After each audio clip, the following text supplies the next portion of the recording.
I'm going to call to order this workshop of the San Marcos City Council at 5:34 on February 23rd. And Ms. Trevino, can we have a roll call? Hang on just a second. Mark Gleason is going to handle the meeting tonight because I've had surgery. I cannot use my right arm very well tonight. I know he'll do a good job because he's got experience at P&Z. So thank you, Mr. Gleason. Thanks, Mayor. Okay, Mr. Prather, Mr. Scott, Mr. Gleason. Aye. Mayor Houston. Here. Ms. Garza. Here. Mr. Gonzalez. Here. Mr. Mendoza. Here. Okay, we have a quorum present. Okay, and then we move on to item number 1. Citizen comment. Sorry. What's that? Citizen comment. Oh, we do have a Ms. citizen Frank. comment, and we do have someone signed up. Yes, Okay. and she's online. Go ahead, Ms. Frank. Take a look up here. Hello, can you hear me? We can. Okay. My name is Kelly Frankie. I'm with Combined Community Action Meals on Wheels, rural capital area. We administer the Meals on Wheels program and have been providing meals in San Marcos for over 45 years. I thank the council and the mayor and the staff for allowing me to join you and make comments this evening. I will be commenting on the Human Services Advisory Board's funding recommendations for 2023. I received an email from Carol Griffith in November of 2022 that our funding recommendation for Meals on Wheels would be $8,250. We requested $15,000 and had received that amount in previous years, 2019, 2020, and 2021. We did not apply in 2022 budget year as we did not receive the courtesy email from staff letting us know the application was available. Carol also told me that there were 5 other agencies who did not receive that courtesy email. The advisory board was made aware that 6 agencies had not received that email, courtesy email, and that the advisory board chose not to allow those agencies to apply. And that stated in their minutes that it was our responsibility to check on the application due date. Although disappointed, we took that one on the chin and we did not receive any funding from the city of San Marcos in 2022. We were grateful that the funding recommendation for 2023 would be $8,250, but understood that other agencies were appealing the recommendations. We chose not to appeal. We understand that the council did provide guidance to the advisory board, and one of the bullet points specifically stated to prioritize programs which increase services or increase the number of persons served, have an office in San Marcos, and demonstrate the ability to complete the quarterly reports and have a proven track record. On February 17th, 2023, I received an email with updated advisory board recommendations to the city council, which, from what I understand, will be presented to you on March 7th. Our allocation changed from $8,250 to $3,000. To say I was shocked was an understatement. We have been providing meals in San Marcos for over 45 years. We increased the number of people we served as well as the number of meals due to COVID, and we have completed our quarterly reports in previous years. We do not necessarily have an office in San Marcos, but we stage meals from 3 different sites in San Marcos and have employees that work at those sites and reside in the San Marcos area. Capital Area Planning Council reports that food insecurity was the #1 issue in this region and before COVID, and has only gained strength over the years due to the economy. CCA Meals on Wheels has a proven track record in San Marcos. Services to older adults are dwindling, but the number of seniors increases daily.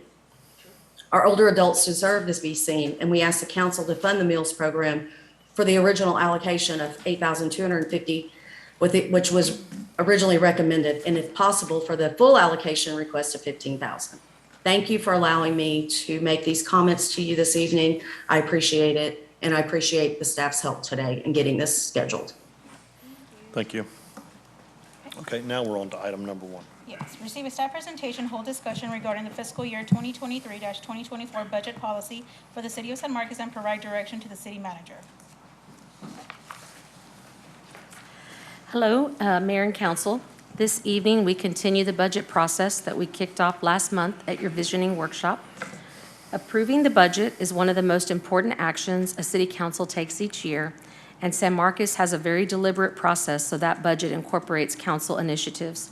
Today, we continue that process and discuss the fiscal year 2024 budget policy. This policy provides the direction that I will then share with all the directors, and we are joined by the directors team here in the audience today. And so they will be able to use that then as they prepare their budgets and bring those back for consideration during the budget process.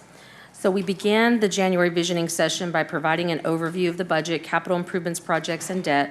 We did this to establish the financial environment for this budget process, just to try to give you some general idea of the things that we need to really consider as we move forward. We then set the strategic goals and outcomes you want to focus on for the next 18 to 24 months. Those shared goals established together in January include quality of life and sense of place, economic vitality, public safety, core services and fiscal excellence, mobility and connectivity, and environmental protection. At the visioning session, I propose this next budget focus on core services. This includes continued support of our employees as they are an essential part of providing those services. We will do this by concentrating on the city's primary goal of safeguarding the health, safety, and welfare of our residents. This includes a commitment to maintaining infrastructure, providing a high quality of life, adequate support services, sound development, and protecting our natural resources. We understand and share the community and council's desire to achieve our goals, and we also understand that your intention is to keep our tax rate as low as possible for our residents. Our financial situation is challenging as we continue to be one of the fastest-growing communities in the nation, and additional resources are necessary to meet growing needs. In addition, there are still many unknowns, including possible legislation from Austin and property values that won't be provided by the appraisal district until the spring and the summer. This means we have to be fluid, flexible, and adaptable as we build our budget. There is still a lot of work to do in the months ahead to develop this budget, but your discussion today and approval of the budget policy statement in March will provide the direction needed to ensure it reflects your goals. Before I turn over the presentation, I'd like to take a moment to recognize our Finance Director, CFO, John Locke. So he, and you know, thank you, Council, for your patience. I know we didn't get you the presentation as early as we would have liked to, but there's a lot of information, new information that was provided this time. And with John coming on new, it did take some time to just kind of create that information and make sure he could do the research. So I really appreciate him and his team for delving in and getting us a really good presentation this evening. In the last week alone, they have been spending countless hours compiling data and providing information requested by council to help inform this evening's discussion. I want to thank you for your time and commitment to our beloved community, and I'm now going to turn it over to Mr. Locke. Thank you. Thank you. Thank you, Mayor and City Council. And we'll begin with the agenda for this evening. And we'll be discussing the budget development timeline, the strategic planning and goals that Ms. Reyes already touched on, the local economy and some benchmarking. We'll take a look at economic development, and that'll look at the tax increment financing that the city has in place, as well as the Chapter 380 agreements that the city already is engaged in. And then we'll also talk about the major operating funds and some of the minor ones as well. This is a look at the fiscal year 24 budget calendar. We've already had our strategic planning and visioning session that was held in January. So we're on to the second item, which is the budget policy workshop. This will begin the discussions, and council will consider formally adopting a budget policy in March at the second council meeting in March. All of this activity has taken place prior to us receiving our preliminary roll. So you'll notice on the slide, we receive our preliminary roll by April 30th of every year. That property tax is our second largest revenue in the general fund, so that's a key date. That'll give us an idea of what to expect in for the upcoming fiscal year. We'll have 2 budget workshops before we receive the certified roll. We are supposed to receive that by July 25th. After we receive that, we're able to submit the proposed budget to City Council. Council will set the maximum tax rate for the year, and that's just the ceiling at the August 15th meeting. That's the same day that the budget will be proposed to City Council. And then there are 2 dates, additional dates for budget workshop after the budget is provided to City Council. In September, there will be 2 public hearings for the budget as well as the tax rate.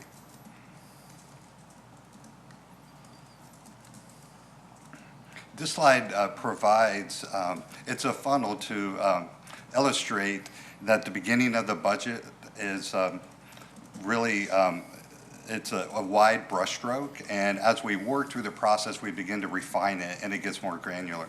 So at the first meeting, City Council provides the overall vision and casts that vision that leads to the budget policy. So the budget policy statement will be in support of Council's visioning strategic plan.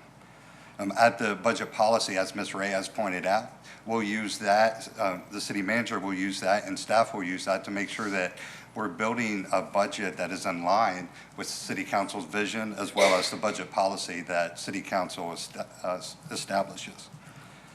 After that, in the May timeframe, we will bring back and share with City Council what the budget capacity looks like for fiscal year 24. I just shared a slide that the end of April is when we receive our preliminary roll. So we really can't talk seriously about the budget capacity, especially as it relates to the general fund, until we get those preliminary property tax numbers. In June, there'll be a draft budget provided where we can provide a high level of what the revenues, expenses, and the programs are going to look like in the upcoming budget. And the budget, again, will ultimately be submitted in August. City Council will have ample opportunity after the budget is submitted to provide feedback and guidance, as well as along the way at the multiple budget workshops that will be held. This slide just outlines the strategic planning and goals that Ms. Reyes has already touched on. So I'll just skip over this slide. And we'll go into the some of the benchmarking and economic factors that need to be considered as we enter the budget process. The first beginning with city population. This slide we covered earlier, and it just shows the population and growth of the city from 2010 up through 2021, and then it's forecasted from 2022 to 2025. The 5-year average growth of the city is 2% growth year over year, so the forecasted numbers assume that 2% growth. So we're looking at, as we begin to build the budget for fiscal year 24, it'll be for a population of just under 73,000. Inflation provides, has a very big impact on the budget process. This slide shows what inflation has been from 2013 forward. Across, generally, inflation is around 2%. And you can see the last 2 years, the inflation has been much, much higher than that 2% that you typically see inflation around. Across this entire span of time, the total inflation across this time period is 36%. One of the things that is important to keep in mind when you're talking about inflation is that it erodes the city's buying power and the ability for us to provide the same level of service to our residents. When inflation goes up, if our revenues don't go up at the same level, then it becomes more difficult for us to be able to provide that same level of service to residents. A good example of that is if you look in 2021, when inflation hit over 11%, using the general fund, for example, if our revenues didn't increase by that same amount, then we lost ground. And in 2021, total general fund revenues increased by 0.5%. So we lost a lot of ground in terms of buying power that year. And the following year in 2022, when inflation was 8%, the general fund's total revenues actually decreased by 1.7% year over year. And this next slide will show it graphically what the impact of inflation does to the city's buying power. It uses 2010 as a baseline number. And in 2010, what this slide shows is how much money the city spends per capita. So in 2010, the city was spending about $3,200 per resident in the city. And if you follow the dark color, that is the expenditures per capita. So following the dark color all the way up through 2023, we end at $4,179 per resident is what the city is spending. That is in total is a 29% increase. When you adjust that for inflation, the impact that inflation has, our buying power, if you follow the light blue color, we're actually spending just under $2,800 per capita, which is actually a 14% decrease in spending when you compare it back to that 2010 in the base year.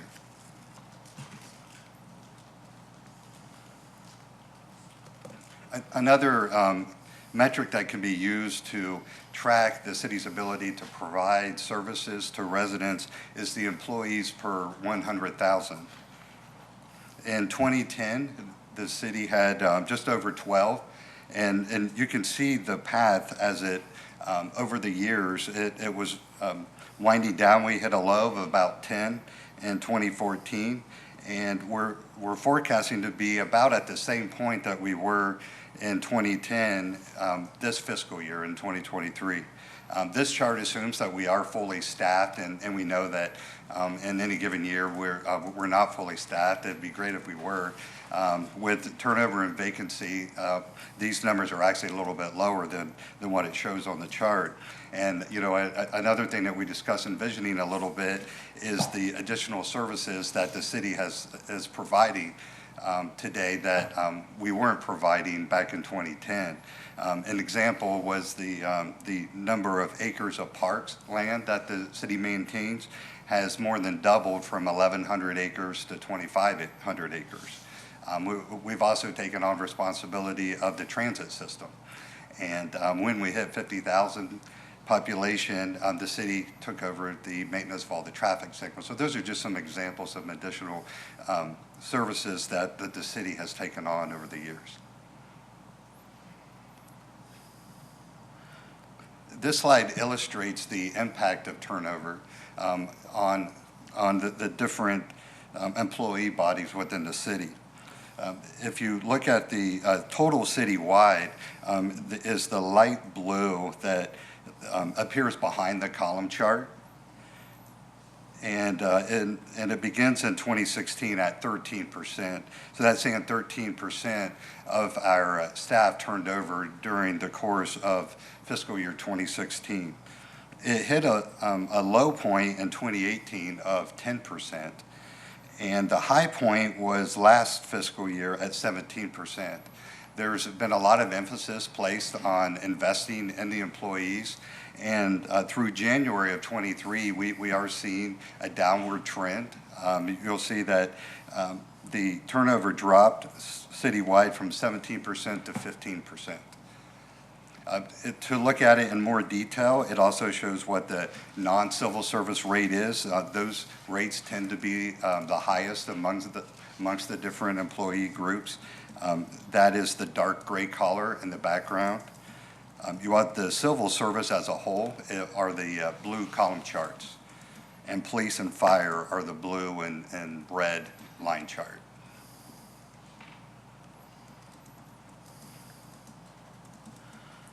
We talked a little bit about the employees per 1,000 population, and this slide just compares our numbers to our peer cities.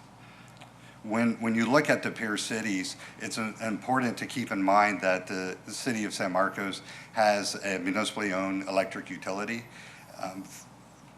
Cities that do have municipally owned utilities have more employees because that's not a function that a lot of cities have. There's just over 70 cities in the state that have a municipally owned electric utility, and for us, that's 78 employees. So when you look across the dark blue color are those cities that are in our peer group that have a electric utility. The light blue do not, and the green color is the city of San Marcos. So as you look across, the average across all of the cities is 10.74. When you look at those cities that do own an electric utility, it's 12.6. And we're about at that at a 12.7.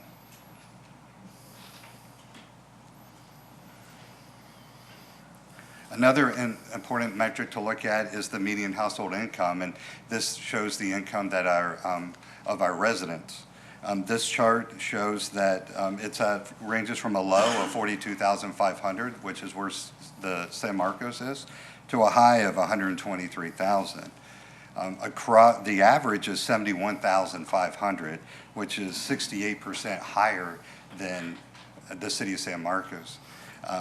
There's numerous reasons for this. One of the things that we have discussed is that the cities with the universities tend to be a little bit lower. Regardless of the reason that we are low, we are the lowest amongst our peer cities.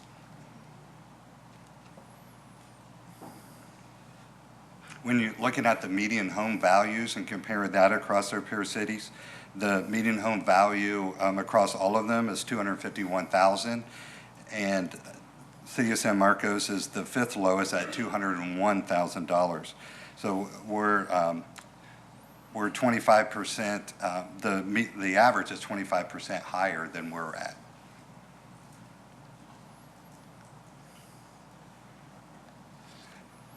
Also, comparing ourselves against the peer cities when you look at all fund expenditures per capita, the city of San Marcos is at $4,300. This is another one of those, since we have an electric utility fund, we want to make sure to point out those cities that do have an electric utility tend to be higher. So if you look at across the average, across all peer cities, it's just under $4,000. When you look at the cities that have an electric utility, it's just under $4,900. And City of San Marcos is below that at the $4,300. So that's some background information as we begin our major operating fund discussion.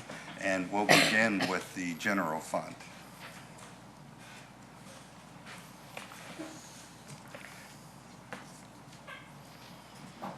This first slide just provides some budget considerations for all of the funds as we begin discussing the major operating funds. One of the items we've already touched on is that the budget will be aligned with City Council's strategic plan goals that are in the preliminary state right now. And when City Council adopts those, the budget will be aligned with those goals. Well, we have to keep an eye on inflation. The slide says the continued rise in inflation, and inflation isn't continuing to rise, but it's all at all-time highs still. Year-over-year inflation is still at 6.5%, well above that 2% average that we historically see. We'll continue to budget revenue and look at revenue forecasting based on historical trends. That was a policy statement from last fiscal year. And we'll continue to invest in our employees and our staffing to evaluate recruitment and retention strategies. This past fiscal year, there was the one-time retention incentive, and there was the 5% increase that City Council approved. We'll implement the first year of the compensation study, increase personnel to adequately support core services, as Ms. Reyes touched on in the opening statement, and evaluate employee benefit offerings, and this includes health insurance.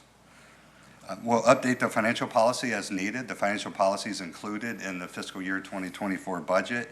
So as the budget policy statement is adjusted, we'll update that financial policy as needed to make sure it's aligned, and monitor any proposed legislative changes that may impact the city, since this is a legislative year. We also have the meet and confer negotiations that are going on, and we want to develop a plan to make sure that we're regularly reviewing fees, and that impact fees will be revised when the master plan is updated. So with that background information in mind, we'll begin with the general fund, which, as you probably know, is the primary operating fund within the city. It accounts for all activities that aren't required to be accounted for separately in its own fund. The primary revenue sources for the general fund is property tax and sales tax. Combined, they make up over 70% of the total revenue for the general fund. Some of those core services that the general fund support are public safety, parks and recreation, neighborhood enhancement, and the capital improvement program for all those governmental projects. There's a lot of information related to the general fund, so the font on this slide is small. We'll begin with the fiscal year 22 update. We did cover this at the end of calendar year 22, so I'll just touch on it briefly of how we finished fiscal year 22. Beginning with our sales tax, our sales tax finished about $5 million or 15% higher than our fiscal year 21 sales tax did. So we saw tremendous growth in our sales tax. And as you can see on the slide, sales tax finished 9% over what we budgeted for the fiscal year. Our total revenues on the year were $93.7 million, and we budgeted $88 million. And our operating expenses, our total expenses were $85 million, and our budget was $96 million. So we brought in $8 more revenue than our expenses on the year was added to the fund balance. So we finished fiscal year 22 with $41 million fund balance, which is a 48% fund balance. As you know, our fund balance target is 25%. So as you look over at the FY23 budget column, you'll see a lot of one-time funding use of that additional money. For FY23, we budgeted $96.7 million in revenues and $108 million in expense. Looking at just the operating expenses, which are those recurring expenses, those were budgeted at $95 million. So that was within the current recurring revenue. The amount of money that was budgeted over revenue was the use of that one-time fund balance in excess of 25%, and that is at the bottom of the chart. So you see a transfer for one-time cost of $7 million. That was primarily setting aside the funding for City Hall. And we also had just under $4 million in capital outlay, and there's the one-time retention incentive. So together, all of the one-time expenses total just over $12 million. Quick question there. The funding from other agencies, is that, in regards to revenues, is that like COVID relief funds that came from the feds, or is that part of the revenue sources at all? That is part of the revenue sources. Is it under the fund or from other agencies, like 1.1? Yes, sir. I do see that, and I'm not. The answer is not coming to me immediately of what that type of revenue that is. So I may have to follow up with you on that to explain exactly what that funding from other agencies is. But it seemed like the numbers were good. I just wanted to make sure, you know, we having more income than we were expecting. I just wanted, well, how much of that was from federal relief funds? And that very well may be what that funding is. I'm just not sure to be able to respond to the question.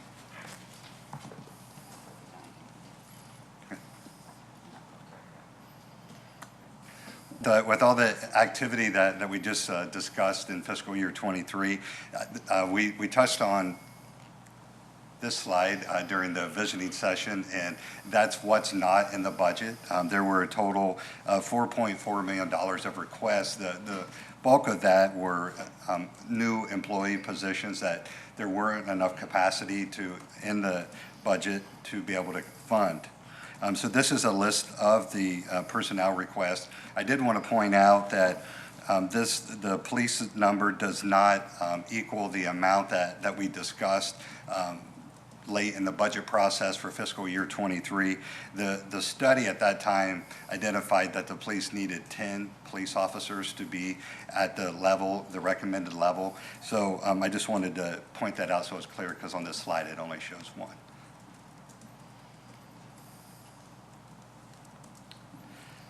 So when you look at the property and sales tax, the two primary revenue sources in the general fund, they total just under $87 million.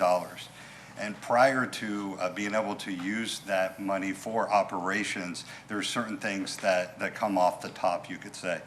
The first is debt service. Debt service goes to fund the capital projects that have already been approved, and we're now paying for over the useful life of that capital project. We also have our tax increment financing. We have three tax increment reinvestment zones and one transportation reinvestment zone. So the total that is paid towards those zones will come out before operations. And then we have our Chapter 380 agreements. We have to account for the money that we may need to pay out under those Chapter 380 agreements. And what's remaining for operations is $66 million.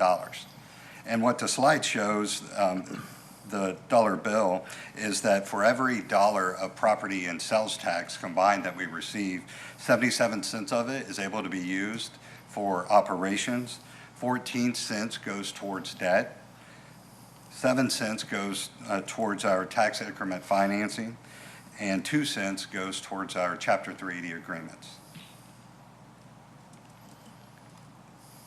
Quick question, Mayor. Go ahead. Yeah, turn the microphone. On the property tax, here you have 48 million, and sales tax, you have 38. I thought it was sales tax bringing in more than property tax. Yes, sir, that's a good question. On this slide, this is also including the property tax that's levied to pay debt. So it's the total property tax. If you only look at the property tax that we're allowed to use for operations, then it is less than our sales tax. Thank you.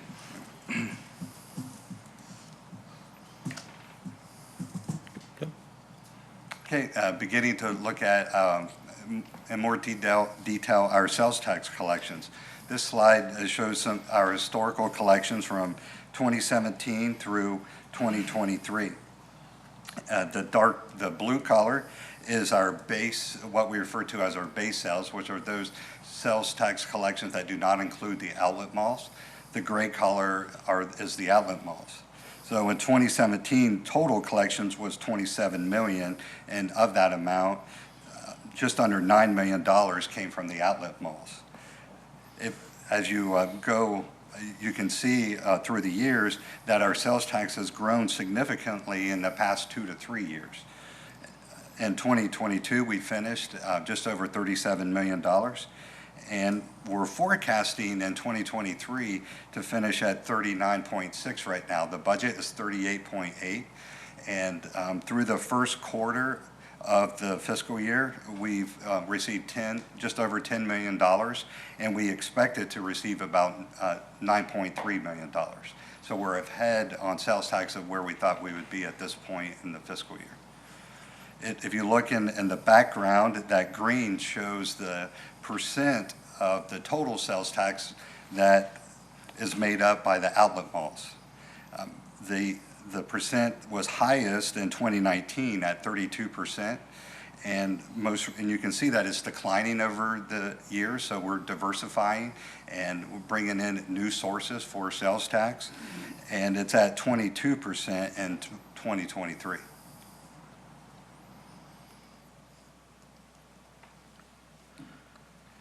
Now, switching from sales tax into property tax, first thing to talk about is the total property tax that a resident would pay. And the total tax rate, that includes the school district, San Marcos Independent School District, the city, Hays County, and the road district, is just under $2.05 per $100 value. Of that $2.05, the city's portion of that is 60.3 cents. What the dollar bill shows is for every dollar of property tax that a resident pays, where that dollar goes. So 55 cents of that goes to the school district. The city receives 29 cents of it. Hayes County receives 14 cents, and the Hayes County Special Road District receives a penny of it.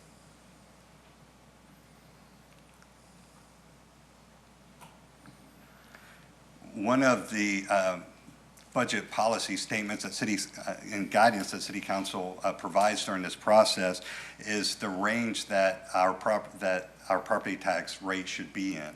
And in determining that range, this slide provides some definitions of the different rates. So the no new revenue rate is the tax rate that would produce the same amount of revenue on properties that were taxed in both years. It's that tax rate that would provide the same amount of revenue. The voter approval rate is the maximum rate that's allowed by state law without an automatic election. It is the sum of the operations no new revenue rate that is increased by 3.5%. That used to be 8% prior to Senate Bill 2. Senate Bill 2 lowered it down to 3.5%. And you add on the city's debt service rate and any unused increment that the city may have over the past 3 years. And what unused increment is the difference between the rate that the city actually adopts and that voter approval rate. We're allowed to carry that forward and add it to the voter approval rate in a rolling 3 years. Neither one of those rate calculations include new property value that's added to the tax roll. So this slide also shows the value of new property that's been added to the tax roll since 2014. So you can see the growth over the years, especially in 2023 when $390 million of new value was added to the tax roll. The 5-year average from 2019 to 2023 is $235 million of new value that's added to the tax roll. This slide shows the history of the no new revenue rate, which is in blue, the adopted rate, which is green, and the voter approval rate, which is gray. And you can see that the tendency for the city is to be in between the no new revenue rate and the voter approval rate. I discussed a little bit about the incremental value that carries forward, and in 2021, you can see that we adopted a 59.3 cent tax rate, and the voter approval rate was just over 61 cents. So we collected just under 2 cents of increment that year. When you look at 2022, we adopted a 60-cent tax rate, and the voter approval rate was 75 cents. So that added 13 cents to the voter approval rate. So that's the increment that'll carry through forward up to 3 years. Quick question, Mayor. When you brought up Senate Bill 2, just kind of made me think out loud. How will this work if we make assumptions, or these are the property tax rates, or this is what we're expecting in budget, and then there's some massive changes at the legislature? Like, how will we sit down and redo a budget, or how does that work? Yes, sir. If the City Council provided a budget policy on the tax rate, and the legislative session, provided something that would negatively impact the city, we would first bring that information back, to City Council to make you aware of it, to see if there would be any change, in your guidance and the policy that you'd want us to follow. We should have a fairly good understanding about what bills may impact us in that regard by about the May timeframe. That's usually when we'll know. So by the time that we deliver a final budget to council, barring any special sessions that may drag it on, we should have a fairly good understanding of the bills that will impact us.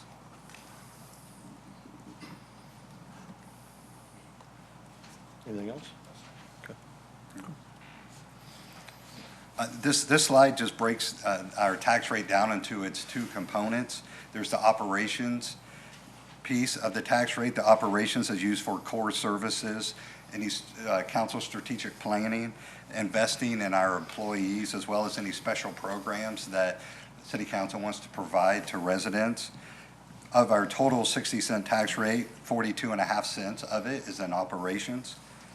The debt component of the tax rate is for our capital improvement program, as well as any bond election if the city would decide to do so. That's paid for from the debt component of our tax rate, and that is 17.7 cents.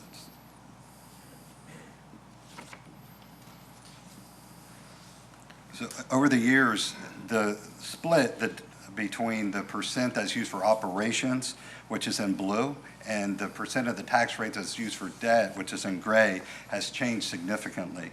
If you look back at 2011, it was 60% used for debt, 40% used for operations. As the city has grown and needed people to provide the services to the residents, you can see the pressure that that's put on the capital program as a larger portion of the total tax rate is being used for operations to be able to provide those daily services to the residents. In 2023, that split is about 70%, 30%, with 70% now being dedicated to operations. This slide provides some insight in how our peer cities' tax rate splits are. Across all the peer cities, the average percent used for operations is 62%. So in terms of the split between operations and debt, San Marcos has a lesser amount being used for debt service and more being used for operations. The two bookends, you have Georgetown that's at 35% for operations, and Waco that's 81% operations. So there's a lot of in between.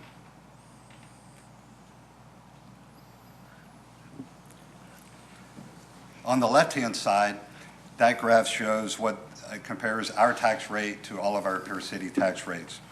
And as you know, our tax rate is 60 cents, and it's the fourth highest tax rate.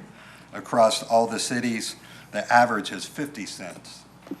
And you may recall a couple of slides ago that the city had the one of the lowest median value in homes.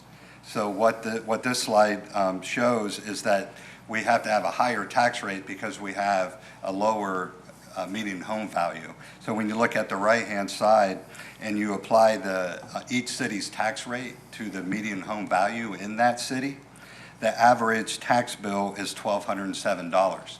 And as San Marcos residents, the median annual tax bill is $1,213. So we're right there at the average.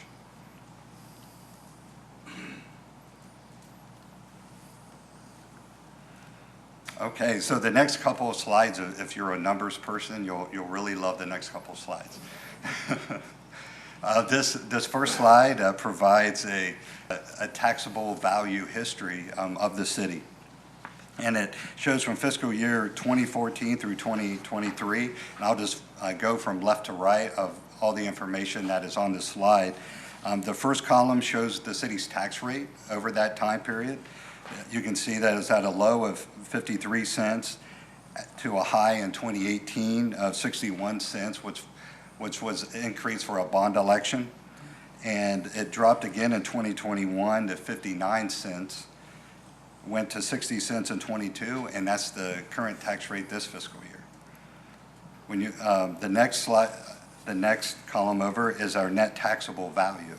So you can see the growth that the city has experienced in the taxable value over that time frame, from $3 billion to $8 billion.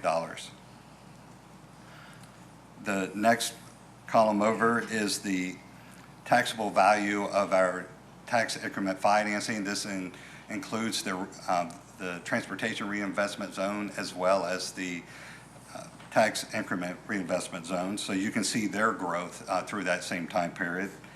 And what that final section shows is what the remaining taxable value is, which is just removing the tax increment financing from it, and that's what the city has to operate on. So in the most recent fiscal year, it was just over $7 billion. the 3-year average of growth over, for the net taxable value is just over 12%. If you look at the 5-year average, it's just over 11%. So we've experienced some tremendous growth over the last 5 years. I won't touch too much on this next slide. It really shows the same information. It's just instead of value, it shows it in terms of tax levy. So this next slide shows the same information, and you can see going through 2023, the total levy was $49 million, and that includes both operations and debt. The TERS piece of that is just under $6 million, and that left $43 million remaining.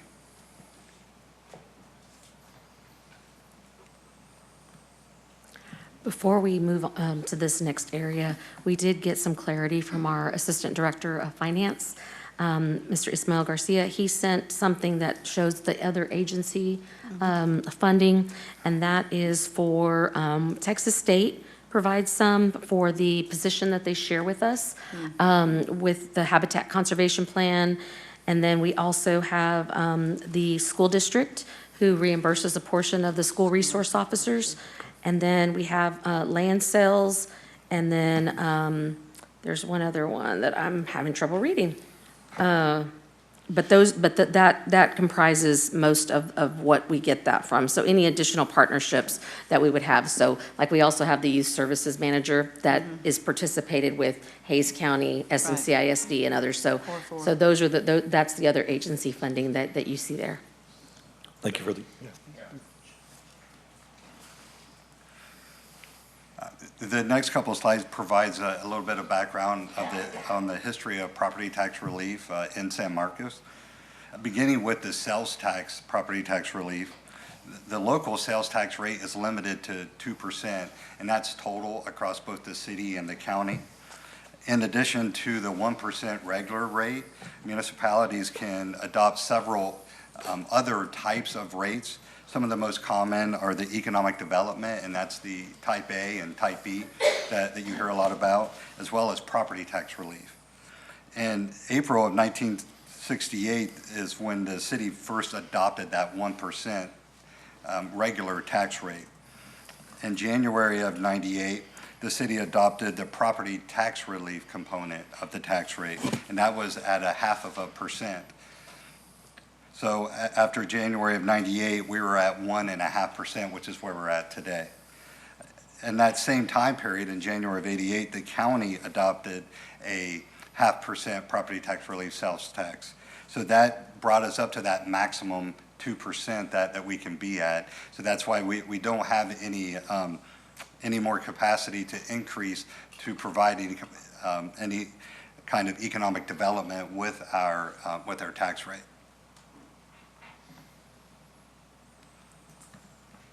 Also wanted to touch a little bit on the property tax exemptions. The first homestead exemption was in 1973, and that was at $3,000.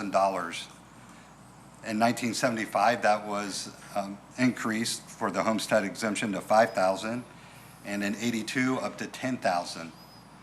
In 2007, the exemption for the disabled was added to as $25,000, and in that same year, for 65 and older, it increased to $25,000 as well.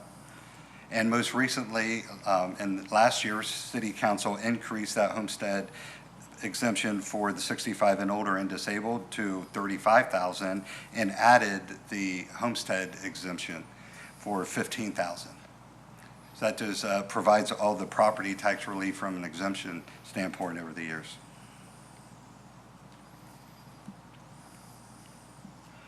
This slide shows the reduced tax revenue from property tax relief.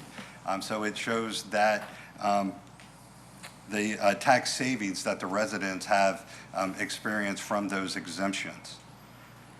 So when you look at looking at the chart, the blue color is the over 65.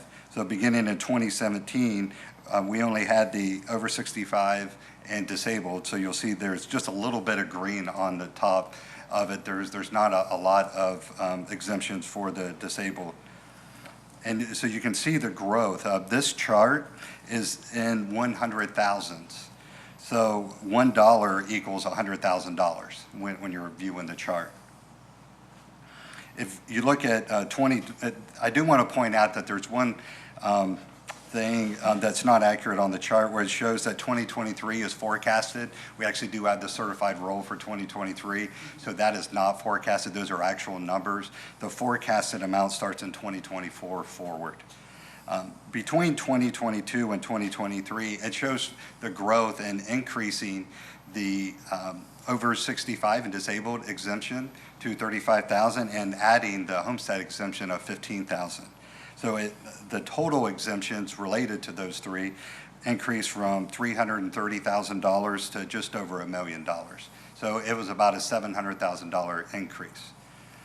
When you look at the forecasted amount from 2024 forward, the 5-year average of the growth in our homesteading, that's just from the number of individuals that are receiving the homestead exemption, is about 7.5%. So that growth is just assumed in those forecasted numbers from 2024 to 2028.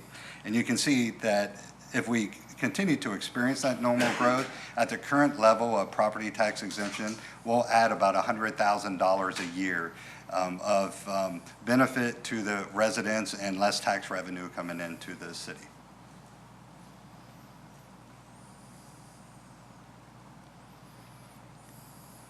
Okay, so next we begin talking about economic development, unless there are any questions before we. Any questions from anybody? Go ahead. All right, thank you. Just beginning with some basic background on why economic development is important, and it generates more employment opportunities that create and lead to better jobs for people in the community, that increases the standard of living for our residents. It also diversifies and expands the tax base beyond just our residents and the current businesses that we have within the city, so that the tax burden doesn't rely just on the residents. And it improves the quality of life of the residents because it brings some needed amenities into the city. There are several types of economic development tools. We have tax increment financing, which the city has 2 types that we'll go into a little bit more detail of. There's Chapter 380 agreements, and there's tax abatements. Beginning with the tax increment financing. So, tax increment financing is a method that the city can use to pay for improvements within a geographical zone. Once that zone is formed, any kind of revenues that are generated within that zone can be used for public improvements. The city has 2 types. It's the tax increment reinvestment zone, and we have 3 active zones right now, and the transportation reinvestment zone, and we have 1 of those. Tax increment financing help to boost development. They grow property tax within particular areas, and they increase property tax revenue for the city. It builds needed public infrastructure in areas that lack improvement to draw business into that particular area, and it decreases the cost of private development by providing reimbursement for qualified public improvements. And this slide provides a summary of how tax increment financing works. If you look at the vertical or the y-axis, as it increases, that's the assessed value or the taxable value in dollars increasing as you go up. And the horizontal or the x-axis is the time in years. When a tax increment financing zone is created, it's for a set amount of time. In the instance on this slide, it's for 20 years. So when the TIF is created, there's already a base value there. There's that property within that zone is already worth a certain amount of money. That base value stays with the city, and it's just the incremental growth from that point forward that potentially could be paid into the TERS. I say potentially because the city has different arrangement with TERS. We have some that are 100%, and then so all of the incremental revenue would get paid into the TERS. We also have some that are lesser than that. We have some that's 70%. So in that instance, only 70% of the revenue from that incremental value would go. The good thing about the TERS is as you progress and you see at year 20, when all of the investment and the public improvements have attracted activity into the area and the property value has grown, when the tax increment financing zone ends, all of that value now becomes the city's value. So we continue to benefit from that investment once that tax increment zone ends. There's a note over at the side I want to be sure to point out that tax increment financing is not a new tax. It just redirects a portion of just the new property tax revenue that's generated within that zone to that zone for public improvement.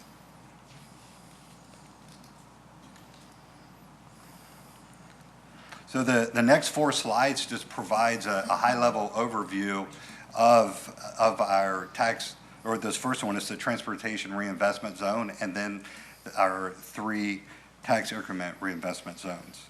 So beginning with the transportation zone, the purpose was to pay for the city's portion to construct Loop 110, and you can see in the chart that the red line is at Loop 110 from McCarty Road to Yarrington on the east side of town. The total cost of constructing that road is shared between the city and the county. The base year for this is 2013, and that base value when the zone was first created was $714 million. The taxable value in 2022 was almost $1.9 billion. So the incremental value that's been captured within that zone is just over $1 billion. Within the agreement for this zone is 50% of the tax revenues are paid into the zone. And the city's contribution to date is $8.8 million. We, in the 23 budget, it's budgeted to contribute almost $3.5 million. And the estimated end date of this one is fiscal year 2031. The growth within this zone has been much quicker than anticipated. And we have reached out to the county to get a revised estimated date of when this will be paid off. It should not take that long for that to happen. And that was my question. When do we expect to get that information back? Because there's been a tremendous amount of increased tax base, as you said. Yes, ma'am. We reached out to a couple members in the county auditor's office, and we were redirected to another individual who handles that. And so we should have it within a couple days. But we know what we're going to owe, and we know what's coming in. Are we not able to calculate that? I mean, I realize we want, for clarity, we would want a number from them. But I just remember when Amazon came in, and for people that remember, we did do a 380 abatement for Amazon. Mm-hmm. It didn't include the TERS dollars. It was just the dollars that were coming into the general fund.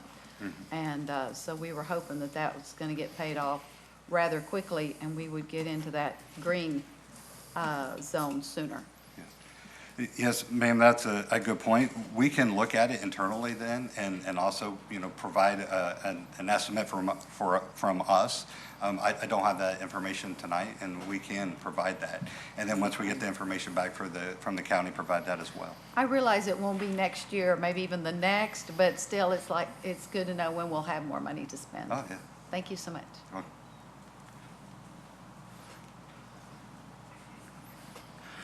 Our first tax increment reinvestment zone is the Conference Center, and it is the zone is a 15-acre property located at Interstate 35 and McCarty Lane. And this was a joint project with a developer to construct and operate a full-service upscale hotel and conference center. For repayment of and the purpose of it is to repay the conference center debt. And also the 2% venue tax that the city currently has on the hotel venue tax goes towards retiring that debt as well. The base year for the conference center is 2006, and the base value was $1.3 million. Tax year 2022, taxable value was $22.5 million, so the incremental captured value is just over $21 million of growth in that time period. 100% of the tax revenues are contributed to the zone, and to date, the city has contributed $2.5 million. We're estimating to contribute $153,000 during fiscal year '23, and the estimated end date is 2032.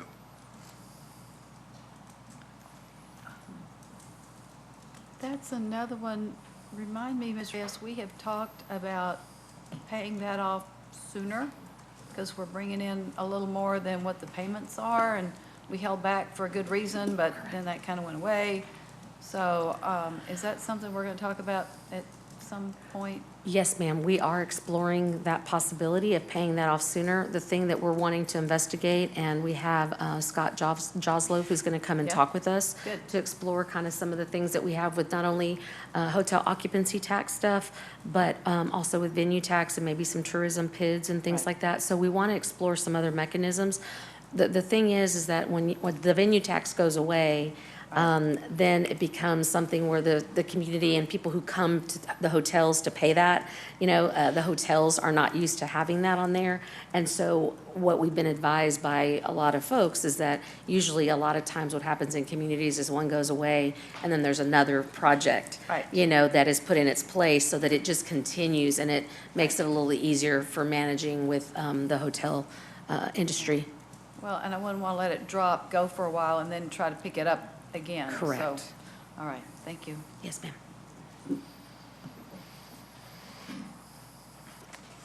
The next zone is the number 4, or Kissing Tree. And the purpose of it was to fund public infrastructure such as roads, water, wastewater lines, and stormwater management. The base year in it originally was 2011, and the base value was $1.9 million.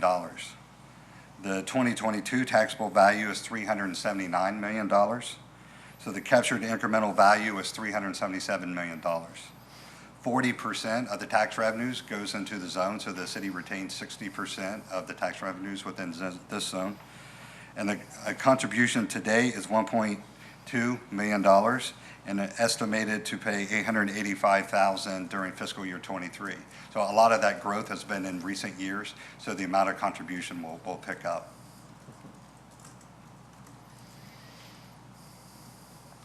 And the last zone is our downtown zone. It covers 244 acres in downtown San Marcos. It's for public improvement to buildings, wastewaters, and stormwater infrastructure, and economic development and parking. The base year in this zone was 2011, and the base value was $109 million. In tax year 2022, that value had increased to $439 million. So the total incremental value is $330 million. 70% of the revenue generated within the zone stays with the zone. And the city has contributed $2.7 million to date, and is estimating in '23 that that'll be $341,000 that will contribute. And the end date currently is 2028 for this zone.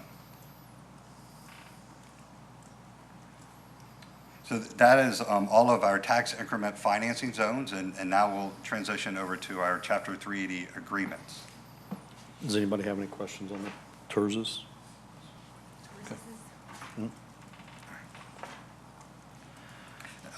The Go ahead, excuse me. Oh, sorry. The local government code allows cities to enter into Chapter 380 agreements to promote economic development within the city. And there's a lot more opportunities for economic development using a Chapter 380 agreement than what there is with a tax increment financing. There's opportunities to provide incentives such as sales or property tax rebates, job-based grants, waivers from certain development standards, and other incentives. The city currently has 12 Chapter 380 agreements, and there is a link that was included within this presentation. If you click on that link, it'll take you to the comptroller's database. Each year, whenever the city adds a new Chapter 380 agreement or revises a current 380 agreement, we have to update that on the comptroller's website. The comptroller maintains that for transparency reasons.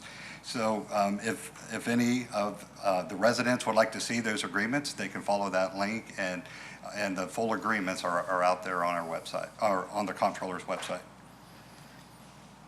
Just briefly, Chapter 380 agreements, provide opportunity to offer incentives again to attract businesses, industries, and developers to the city. This slide, and there was also a handout provided for City Council, because the writing on this is rather small. It shows all of the Chapter 380 agreement activity from 2011, even out to forecasting it towards the end, when the end date of all of our active agreements would end, which is 2037. The first column shows the new taxes generated by the projects. So if you look at 2011, the value of all the new taxes generated by the active agreements was $42,000 in that year. As you go through 2037 of all the end date of all the active agreements, the total amount increases to $98 million. To the right of that is how much of that revenue is contributed per the agreement to the developer. So in 2011, all of that amount was the whole $42,000. And as you go through across the time span, out of the $98 million, $58 million of that would get contributed to the developer per the agreement. And the last slide shows the net benefit to the city, and that's how much of that revenue that the city retains. And across that time period, it's $39.5 million. One of the things that we realized after we've already provided this slide is it doesn't really do Chapter 380 agreements justice, because this is only looking at it during the active agreement term for each of the agreements. Once that agreement term is over, then all of the money that's being generated that's being paid to the developer, the city retains that amount. So what we would like to do is update this slide and provide some updated numbers to City Council for this that really shows the true benefit to the city. You can think of it a lot like that slide that had the tax increment financing. Once the zone ends, then the city gets the whole benefit. It's the same thing with a Chapter 380 agreement. Once the agreement ends, then the city has the whole benefit. And this slide doesn't show that. Well, and we got the benefit of the jobs, we got the benefit of the construction. Yes, There's other that too. benefits that we've gotten along the way. Good point.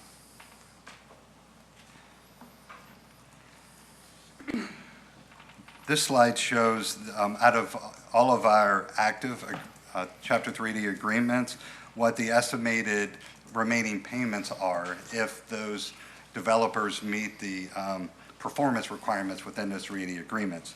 So in 2023, it's $2.1 million, and that'll jump up in 2025 when two of our most recent Chapter 380 agreements should be in place by that time. The property should be developed to $3.6 million.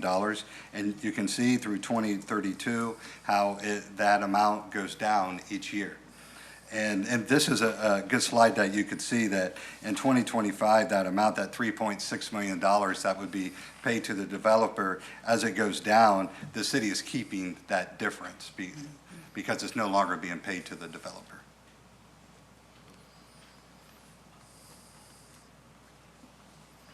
Okay, the next couple of slides actually get into our Human Services Advisory Board programs and our Community Development Block Grant programs. This was some information that City Council requested some additional information on, and that staff needed some guidance from City Council on how we should approach this going into the fiscal year 2024 budget development process.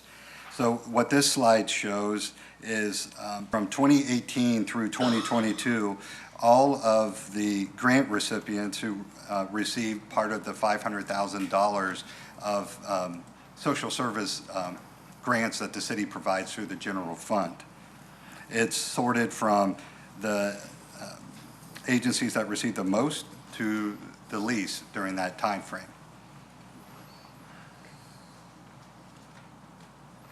I don't know if City Council has any specific questions about the chart. Any questions? Okay. And this slide shows during that same 5-year period, it breaks down the amount of community development block grant funding that the city provided by category as well by applicant. So the top portion shows, for instance, that out of the $3.4 million, 1.1 million of it was used for housing rehab, 600,000 of it was for administrative purposes, 500,000 of it was for home buyers assistance and so on.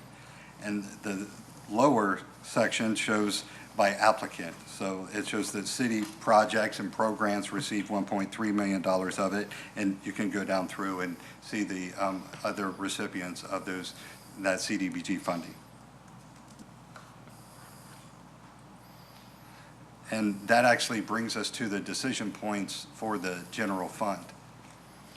Okay, thank you, Mr. Locke. That was a lot to take in, and I appreciate the presentation. I thought the packet was pretty thorough, and I enjoyed all the info in there. So, council, we have quite a few things that are going to have decision points to come up, and we can kind of go one by one, but I wanted to throw out there first, does anybody have any other questions on the presentation before we get into the decisions? No? Okay. And then, Ms. Reyes, we'll go with these one by one? Yes, please. Okay, all right, sounds good. So the first point we have on there is to continue the budgeting revenues based on historical trends. And if anybody has any needs clarification on each one of these, please state so before we get into saying yes or no. I have one on this one. Didn't we change last year, year before? Because y'all asked us the same question, but y'all were always so conservative, and we ended up with more sales tax money. And we said, y'all could go a step or two more. So is this to continue the step or two more? Yes, Okay. yes, that's correct.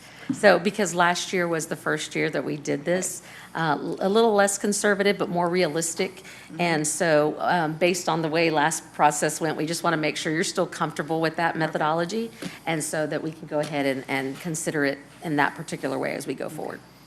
And I think Yes, I'm ma'am. fine with this because I think we've already gotten our first quarter sales tax revenues. As you pointed out, we've already got an additional, looks like, and you guys have been very conservative the last few years. So I'm going to be very comfortable with that. So the very first question up here, what does everybody think about that? I'm good. A thumbs up across the board? Yes from everybody? And the good thing with this is that we do have a financial policy that dictates what happens if we get into a situation where revenues don't come in as anticipated. There's specific protocols for what we do. And so we've gone through that very proactively even during the COVID timeframe, and we were able to successfully make sure that we got through that budget season as best as possible. Yeah. One question. Are we still doing what we've been doing for a really long time, which is waiting until the spring to start making some of those big purchases, just to make sure that that money is coming in? Actually, yes. We even took it a step further. Mr. Locke and his team really looked at the capital outlay. So those are those one-time expenditures. And so what he did was he actually did it in like 3 different phases of when we would release Great. money based on revenues and how they were coming in. Even better. Yes. Thank you. Thank you. And I'm sure the legislative session plays into that role also, that you would probably not have an idea exactly. In another couple of months, we'll have a better idea of where that's going to impact us. We'll have a better idea of that, and then also the way that we work with our supplemental budget requests, those are new staff or services or programs or things like that the departments would ask for. Then we do a prioritized list, and we rank that based on your budget policy and what the needs are within the organization. And so then based on what capacity would be there, that's what would either be funded or not funded. And then, of course, we'd have to go in and actually possibly cut if there were things that came in to say, oh, you can't have this, land in the city limits or whatever, because of those new changes that happen there. So that would take a little bit of a different thing, but we're gonna have to be very agile going into that, knowing that that's a possibility. And so we'll just have to work through those kinds of nuances as we go forward. Okay? Well, we got that practice in 2020. We sure did. Yeah, the last 2 years. Okay, so the second one on here is the increased personnel cost by 5% to implement the first year of compensation study results. And I'm absolutely yes on this one. Everybody, yes?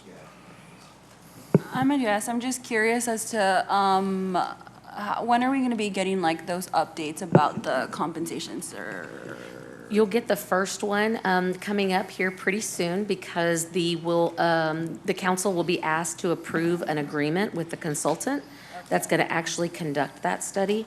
So that will be the first update that you and the community and the organization will get when you actually approve that consultant. And we'll probably see that before the next budget workshop too, potentially? Yes, because the goal is to have some of those preliminary numbers before we go through budget adoption. Okay. And so that we can have that. And so I'm asking for 5% right now. Obviously, it could be that I come back and say, hey, we really need a little bit more.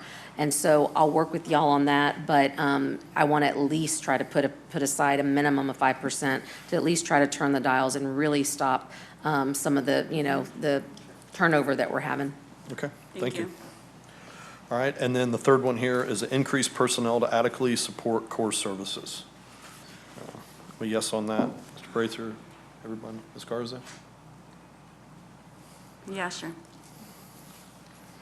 Remember, this would be neighborhood enhancement and everything else to go with it too.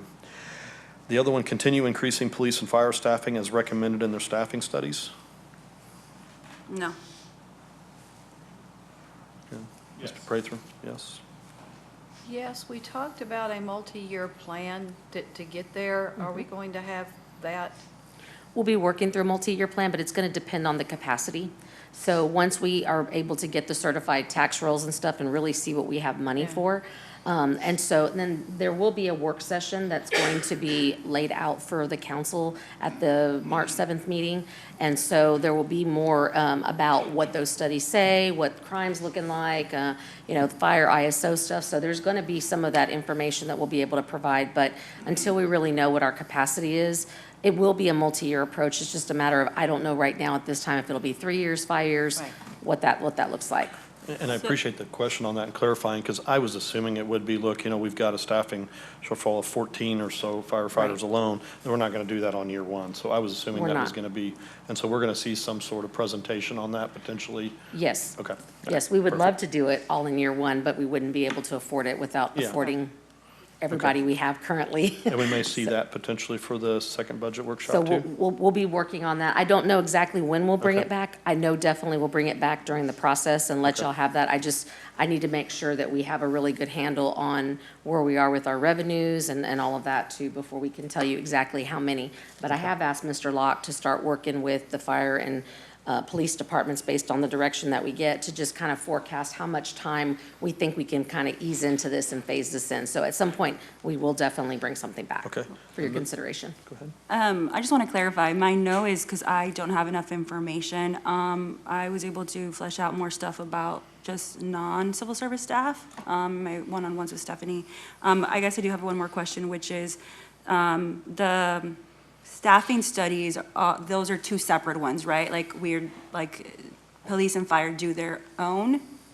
So there's a couple of things going on here. So there's first the compensation study that's happening, that we just talked about, right? And that's all the non-sworn city employees. Right. And then you have the police and fire staffing plans, and that actually requires more about like the coverage levels. So basically the number of FTEs that we need throughout our city. And so that's what that is. But then as far as compensation for police and fire, that is another compensation check that we do when we're doing the meet and confer agreements. So our HR team then does a survey of all of our peer comparators, and then they bring that forward, and then the recommendations are made for increases based on what those numbers show. So we'll be doing that here shortly for fire, because we'll start our negotiation process with them. With police, we did that as well during our negotiation that we completed with them in August, September timeframe. Awesome. And then you said in March, we're going to get a presentation with those updates, because each of the like the coverage levels, because I had asked about turnover. And just being mindful of last time, it was like, we got very specific information regarding like the 911 operators and all of that. All of that stuff will be kind of, We can, Mr. Stapp also has the information to provide, because you did tee that up with us, so we were able to grab that. So specifically on the 911 vacancies and police officer vacancies that we currently have. Sure.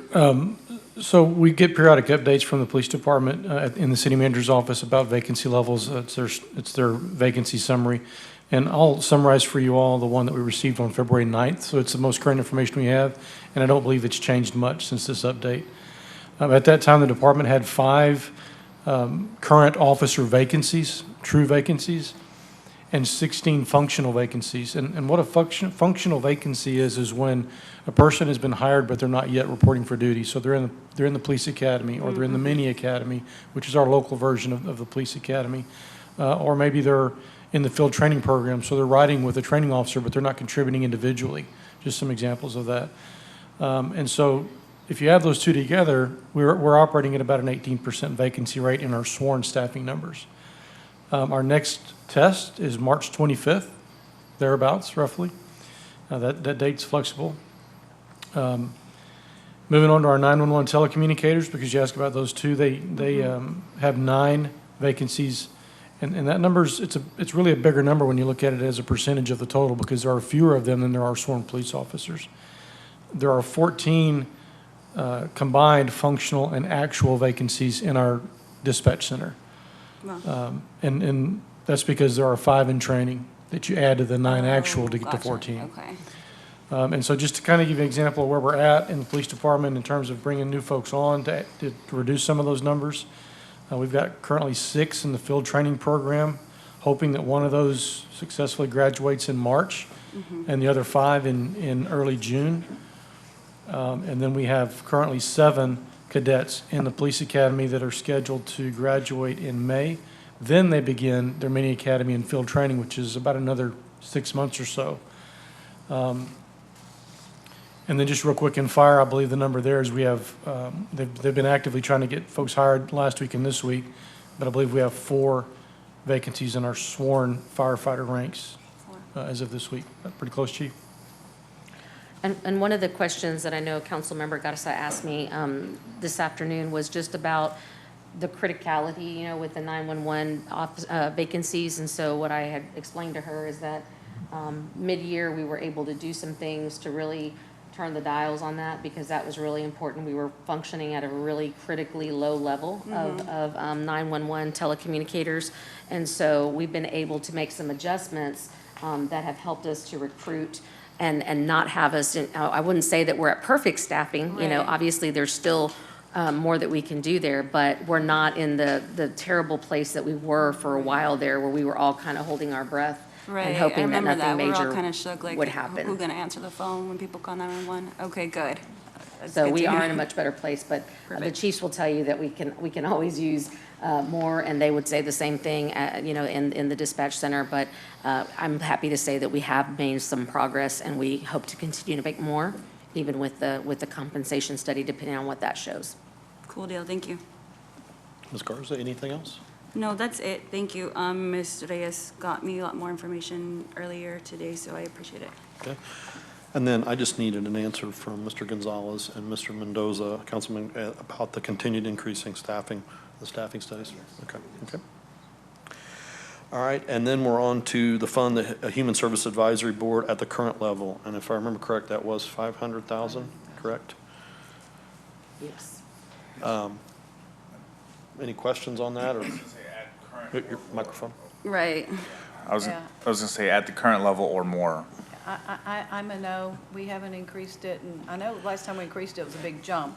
Can we see that slide? Because I do think they had it up there where we had an increase. It's been 6 or 7 years. We It's went from, been 350, I think. went from maybe to 450 to 500, I think, in I 20. think we need to go up to at least another 50. That's only 10%. Our community is growing, the needs are growing. We saw what our income level is. Yeah, and the inflationary pressures on, you know, Yes. all the nonprofits and stuff too. So I'm all for, I think I could do 650, do another 150,000. I'm down. That's a 30%, I think. Right. I think what I was telling Ms. Reyes earlier is that I really appreciate that this council and our leadership is leaning into unpacking a broader conceptualization of safety, and giving our neighbors access to services that meet their direct needs is a healthier, safer community. So also for all the reasons that you stated, like the economy, inflation, da-da-da-da. But, so I'm supportive of that, Mr. Gleason. Do you for have a sure. number you want to throw out? You're more of the numbers guy, and what did you just say right now? I said 650, but I mean, it's, That's, the thing that I do want to call the council's attention to, so I believe it was the year before last, there was an additional $100,000 that we were able to do because of the money that was going to the Women's Center, was not, going to go there, and so we were able to do that. And then you've had ARP monies that have been able to supplement some of the things. $150,000 is Substantial. is a substantial jump. Okay. So I would, obviously it's up to your direction, but I just want to tell you with some of the things that we're talking about, there's going to need to be some hard choices to make because we're not going to be able to do everything. And so police and fire are a good example of that because as much as they're needed, they're expensive. And so $150,000 is probably an officer. That's why I said at least 50, but okay. Well, I appreciate the clarification on it. I just look at it as when we talk about inflationary numbers, what has happened to the cost of operating these nonprofits and stuff, and we've seen pressure and additional ones pop up. So I'm open for suggestions. Well, let me ask this question. Maybe I'll ask it a different way. I think if there's kind of some interest in wanting to do something more, are you willing to use some of your ARP dollars that you have still to allocate, for that versus general fund money? So that's something we could consider, or maybe we do a portion and a portion. The only thing is, obviously, we need to think about the fact that ARP monies will go away. And then what's the expectation going to be for us to sustain that funding level? So that's something that I just really want to make sure we plant the seed and that we think about long-term. Right. Yeah, I pulled, staff sent me, thank you so much, the Excel version of the ARP funds just to compare it across. The history right there, that was super helpful. I appreciate it. Y'all know I like me a good chart. But I did contemplate that, but I still feel like an increase of some sort here makes sense. might I suggest 50 out of general fund, which is 10%, and then we look at another 100 or 150 out of ARP dollars, but at least we've bumped some out of the general fund, so it won't be such a big hit when the ARP dollars are gone. Yeah, I think I'm fine with that too. And look, and hopefully we'll see inflationary numbers kind of come down, and it'll help out the nonprofits, our social service agencies with their budgetary process too, if inflationary numbers level out. So bumping it one time out of ARPA, I think I'll be fine with that. Do 100 from ARPA and 50 from the general. Yeah, I think our fund balances, our general fund. Mr. Gonzalez. is healthier this year than last year, and inflation rate last year was 11%, and this year's, or 2022 is 8%. I'm good with what you suggested, both of y'all. The 50 plus 100? Yes, ma'am. 50 plus. So it shows your dependency on that ARP fund. That's why I wanted my to do concern. the 50, and I'll propose another 50 next year, just so you know. And anyway, that's where. And the other thing that just to consider is because, we are an anomaly. I know that we also have a higher per capita, number of people that are at the poverty level. But we are an anomaly in the sense of using general fund monies the way that we do. And a lot of communities use their CDBG monies. So that's something that I just, want us to kind of think about as we go forward strategically in terms of how do we maximize getting the things that we need to get done. I'm not arguing that our social services, are in great demand and needed. It's just what's the most sustainable way for us to do it without sacrificing, the core services that I know all of our departments need. So I think that's kind of that conversation just to try to find that balance. I appreciate even the 10%, like when we were looking over like the infographic, for example, about the sales tax in the outlet malls. I think increasing it, even if 10%, gives a good message to our neighbors because investing in like our working class neighbors is investing in ourselves, because during the freeze, like even going out there to the outlet malls, which bring us in tons of money, there's people who are living in their cars right now outside their jobs at the outlet malls, right? And so it's like just being mindful of that. I think it's important that we at least start the conversation of 10% this year. So I think if we do the 50 that, y'all are saying out of general fund, and then look at the 100 from ARP, and maybe what we do is we do look at the CDBG monies as we go forward too, to see if there's I think anything. we should, and many years ago, we did that. And then the city started using the money itself, which I wasn't on council then, and I'm looking at that going, well, that's a little selfish. But it all works out sort of because we're putting in the parks. Well, if we did it the other way, we'd be paying parks out of general fund and Right, et cetera. So it's kind of a, right, which bucket do you take the money out of? exactly. But I think that the CDBG money, it's community development block grant money, and I think it comes to us to help the agencies mostly. So I'm all for spreading that CDBG money out as far as we can, although I know not all agencies want to deal with the federal regulatory paperwork that is- requirements, that's correct. huge. Some can, and some, it's just, they're a small group, that it's beyond them.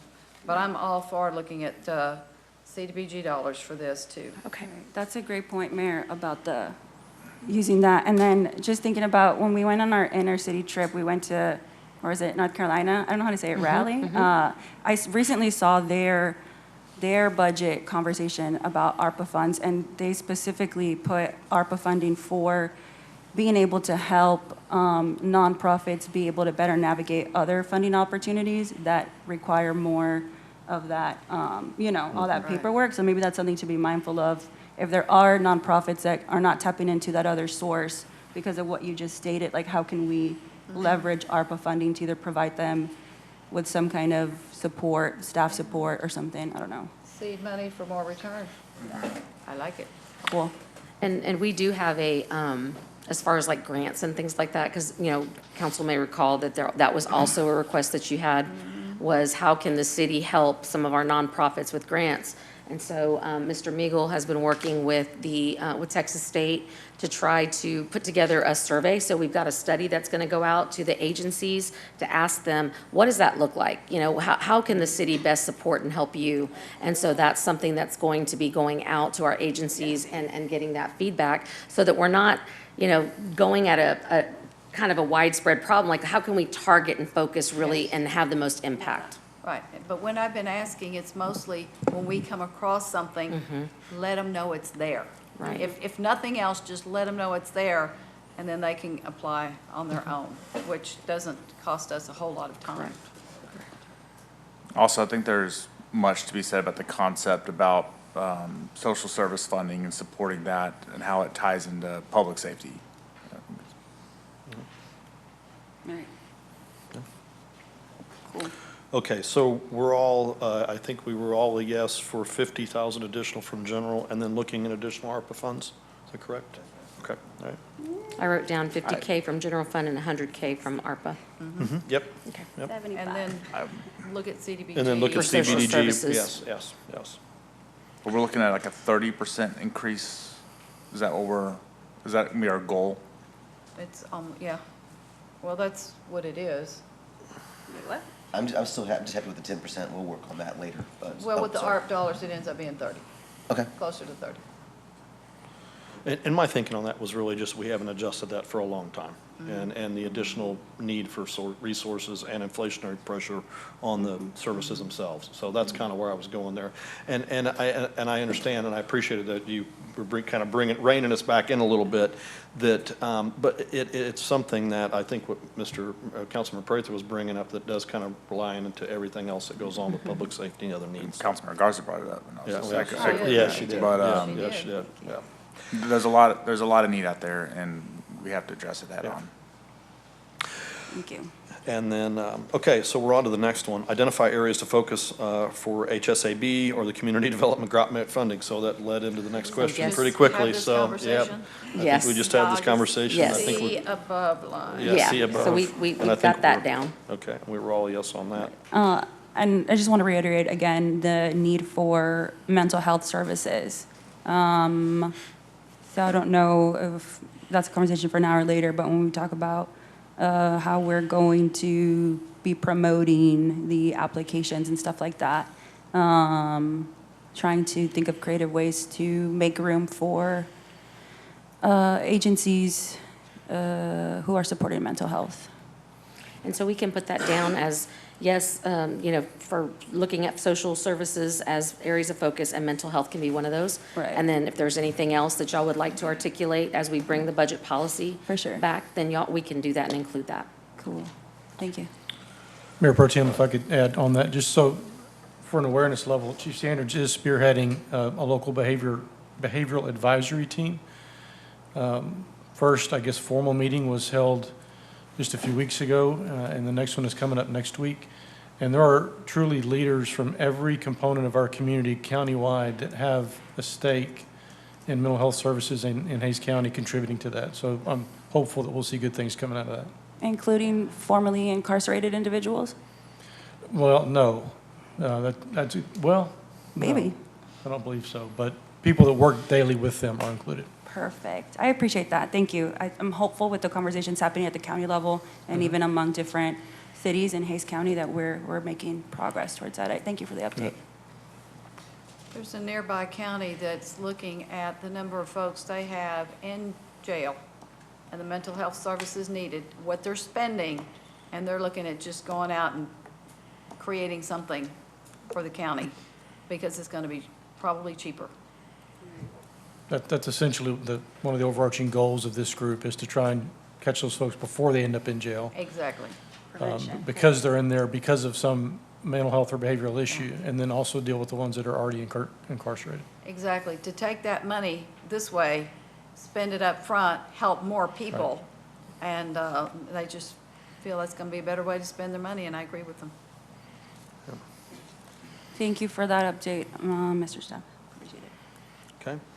On to the next one. Fund the capital improvement program based on keeping the debt rate the same or evaluate capacity. And I think we had an individual slide up there that showed our debt capacity, where we were at in relation to the trends we were going. So is there any questions on this, and what do my colleagues have to think about this? I'm remembering what Mr. Condor keeps telling us about the stormwater, that we're just, and this is my words, we're in flash flood alley. We know what we need. We have rainfall bursts that are happening where we're seeing flooding where there wasn't flooding before because we just can't get the water drained away fast enough. So I'm looking at least that, how we're going to work that out. Maybe increase there, maybe leave the others more the same, but I'm really concerned about that stormwater fund. Because I think we can fund something about 6 and we need 20. And It was you may, impactful, Mr. Condor, I just don't remember the exact terms. and you may recall there was a lot of discussion during visioning, and Mr. Condor, do you have anything to add on that? About the stormwater fund, how much we're gonna need? Was that what the question was? Well, that it's a higher need percentage-wise than electric and water and wastewater. What we need for money to Yeah. do the projects? Yes, so for 2024, we're sitting at about $7-8 million that we're gonna need. And the fund right now can't support that without a rate increase. And then, so I know, and then over the next few years, it gets bigger and bigger, up to 2025 as you go further out. So the need's there, and it's not going down in the future. And so, I know Mr. Locker presented a couple short-term, to at least address these next 2 years. So, Is it permissible to put general fund dollars in that fund? For debt, that is something that we talked about during visioning, and Mr. Locke can talk about what capacity we might have to do that. Seeing as how we used to fund it all out of general fund. Correct. When we started all this. Correct. Yes, ma'am. So that is an option. And as Mr. Condor alluded, the needs in the stormwater fund, the general fund does have the capacity for at least the next 2 years to cover the stormwater management needs as well. So we could cover the general fund's needs as well as stormwater. And there is, on item, our slide 66, there's going to be some decision points about stormwater as it relates to general fund, but they do relate to each other. And so it was kind of like, do we put it here or do we put it there? But these two do relate to one another.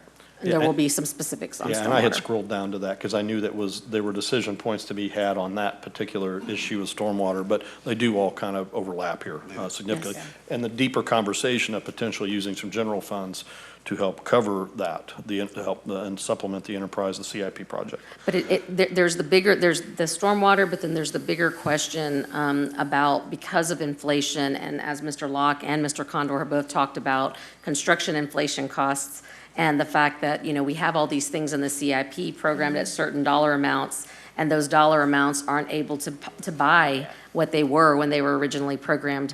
So, we're going to really need to take a really hard look at that and determine where our priorities are and what are the things that we can fund. If there's more phasing of projects, doing more of these neighborhood projects are going to be quite difficult, given the way that the inflationary costs have been. So there may be some phasing, and it may make things more prolonged for neighbors, that have their neighborhoods impacted. So we're just going to need to really look at how all of that works together and want to make sure that we're upfront and transparent with the public and with council in terms of it's really going to be subject to what funding is going to be available and keeping our costs contained. Well, I'm all for getting done as much as possible. And look, some of these projects, had we done them previously, would have saved us some money because of the inflationary costs. Right. And I would be fine with helping out with the stormwater if we had to do some debt service stuff and moving some money over to get some of those projects done quicker. The pain, the suffering in the neighborhoods, and I'm living it right now, is, and Victory Gardens dealt with it for a very long time. We're better off getting in and getting these projects done. Besides the help, it doesn't prolong the process. So I'm all for what the mayor suggested. My colleagues okay with it too? That's one of the places that as soon as some of this debt and the 380 payments roll off, that I'd look at that being maybe in the top 5 of what we start funding from general fund as money becomes available. And including some of the TERS dropping off, or the increase just in the property tax value rates, and in potentially the increase as we're seeing in the sales tax. I know we can't count on that, but, so I'm all for what the mayor suggested there. That's why I was looking at the FM 110, how Yes. quick that's going to drop off, because I think Right. that may be our earliest opportunity to recoup some dollars. Yes. Well, and that's where, business retention is such a big deal because, then you hear, just like I just read that Elon Musk, is allegedly going to be moving to Yeah, he's California. moving it back. And so when you have all these things that happen, and you do all these abatements and Chapter 380s and things, and then they end up leaving, then we never end up getting to realize the full earnings there that we could have in terms of the revenues, to help offset things. So business retention is a huge thing for that reason, just keeping that relationship and trying to keep our community, affordable. And diversification. Exactly. Don't put all those eggs in one basket. And that's exactly right, Mayor, because, it's one thing to have a 380 agreement with a specific company or project. It's another to have the TERS where you have residential improvements, you have commercial improvements, you have all the other things that are diversifying the increase to help pay that off. And so I'm never as worried about those as I am the individual 380s. So, Yeah. so right now, we're okay with a potential increase on the debt service to look at potential some of the stormwater projects? Was that? Okay. And then we're on to implement recommendations from the historic preservation study. And we may not, the study's going to take some time to do. And so we may not have some specific recommendations by the time the budget, gets approved. But maybe what it may be is us coming to you and saying, okay, is there an allotment, that we're going to put aside so that we can go in and then be able to do some of those recommendations. So that's kind of what we're asking for. But we know that process is going on, so It you're is. just preparing for that in the future. Correct. So I'm a yes on this. Everyone else? It's funded in the CIP for this current year, the Yeah, study I'm- itself. Yes, and sooner we can get that Dunbar Home Ec building done, the better. Yeah. But I'm for proceeding onward with where we're Okay. going. Okay. All right, and then we have one more slide in Did it. everybody get? I think I got it. Oh, Ms. Okay. Garza, go ahead. I don't know enough about that to answer right now, but I'm assuming y'all would not lead me astray. It sounds fine. I hope not. I think you're going to be happy with some of the stuff in there, I think. And we have one more slide, and after that, we'll take a break. And then, so let's break through this next slide, and then I think we'll take a break. Sounds good. So if we move on to the next slide, and then, so we have an include funding for municipal court relocation. And Ms. Reyes, do you want to give us some background on that? Yes, so we've been, we currently, as a lot of people know, we have municipal court that is located with the Hays County Government Center, and we've been notified that they're going to need to vacate in, is it 2026? Trying to get this done. When our contract September, end of ends. September of 2025. 2025. So we need to start looking for space, and we just need to make sure we have some money to be able to pay for the increased rent of what we're seeing right now with properties, commercial properties, of where they could go. So it's really not a decision point because it's something we really need to gotta do. do it. But it's something we need to make sure that we get on the list of things for priorities with And get it council. started in 24, not wait till 25. Exactly. That item is the only thing that's different from the slides from yesterday, right? That one, and then there's going to be one more, and we'll point it out to y'all. Okay, cool. Yes. We're over here like, oh. Yeah, that one got added this morning, and then there's one more about the fee schedules. So Yeah, and- we'll point those out to you. And I should have pointed that out. I have them on my checklist, and I didn't have them on here, and I was looking up too, so. So is everybody, okay, obviously, we need to do something with the municipal court, so, okay. Yeah. I'm getting Judge Landry at home.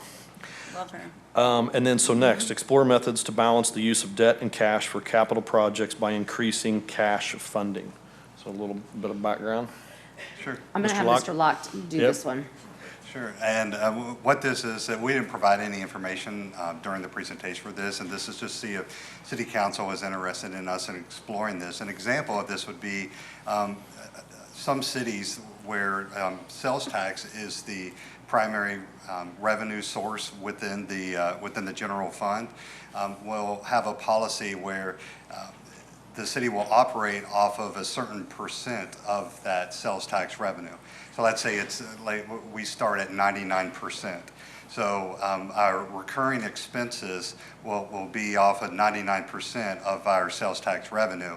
So that would put our annual sales tax revenue is $40 million. So that would put about $400,000 that we would just move into capital projects. And so it's, we could start there and then work our way to wherever City Council is comfortable. And it just provides some safety against the volatility of sales tax collection. And it also provides some funding, some cash funding for capital projects. I've been asking for this for 20, 30 years, so I'm a big yes. Yes? Everyone else? Okay, yep. Yeah. And then next is maintain fund balance requirement at 25% of recurring operating expenses. Yes, and I'm an absolute yes on this because of our credit rating and everything else. And you guys have done a wonderful job at that, even through the downturn of the economy, and keeping that up. And so kudos to all the staff for working through that the last couple of years. Next is use fund balance in excess of 25% for one-time expenses. And then I'll also just read the next one. Should fund balance in excess of 25% continue to be directed to a future city hall? So both of those go hand in hand. So we would use a certain percentage. One would go first, that we would look at one-time expenses first to be able to do those capital outlay projects. Those are, again, those equipment things and suits and things that are needed that are not within the department's operating budgets, but they need them to operate.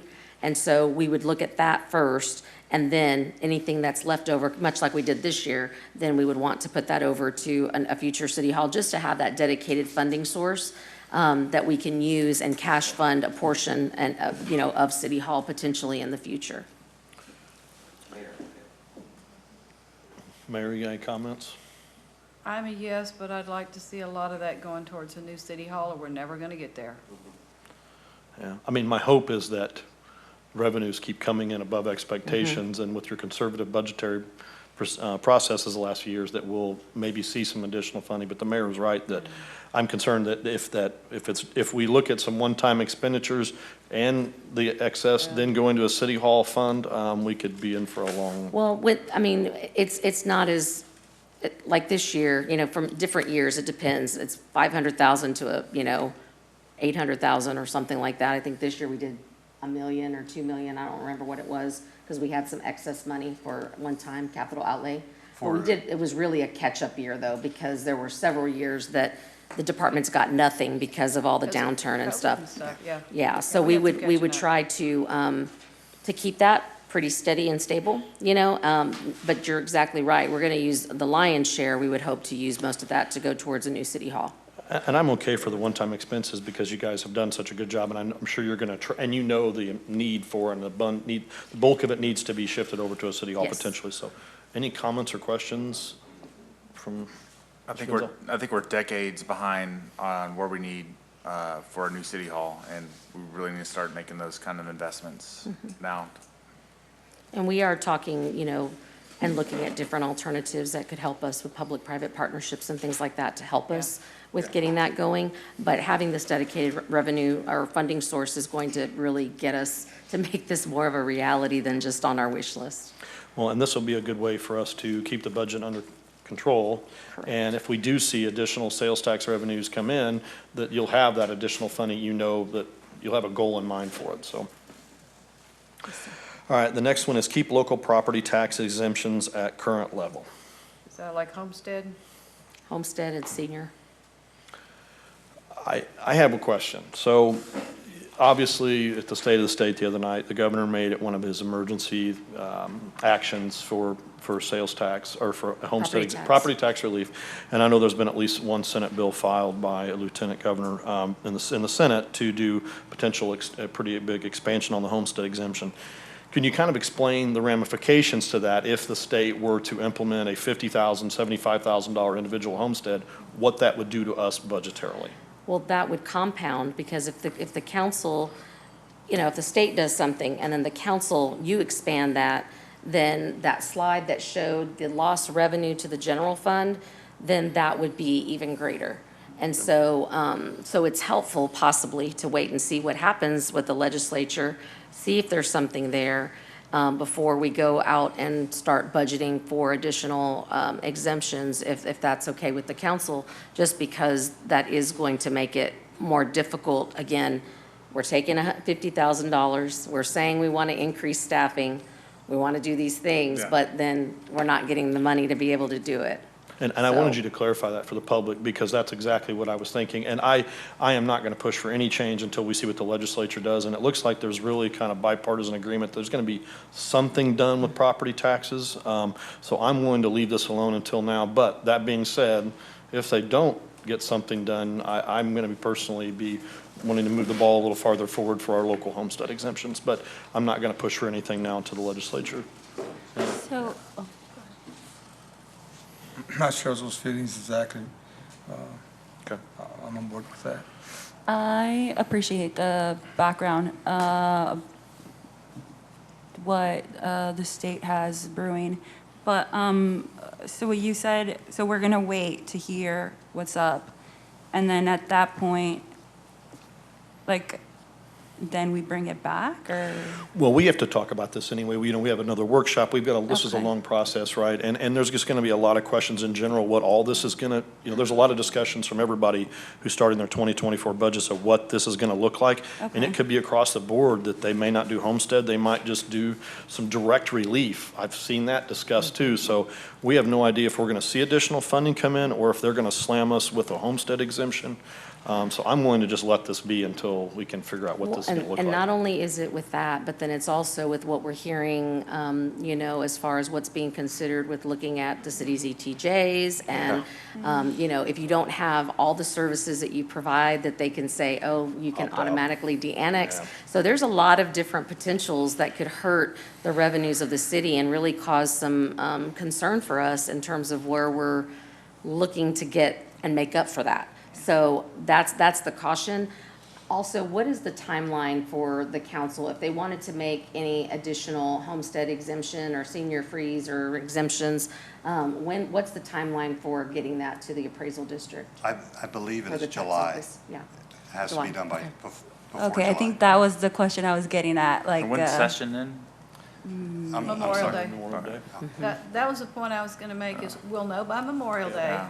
We've got a budget workshop in June. Correct. I'm going to say that I'd like to look at a $10,000 for homeowners if the state doesn't do Yes. anything and force anything on us.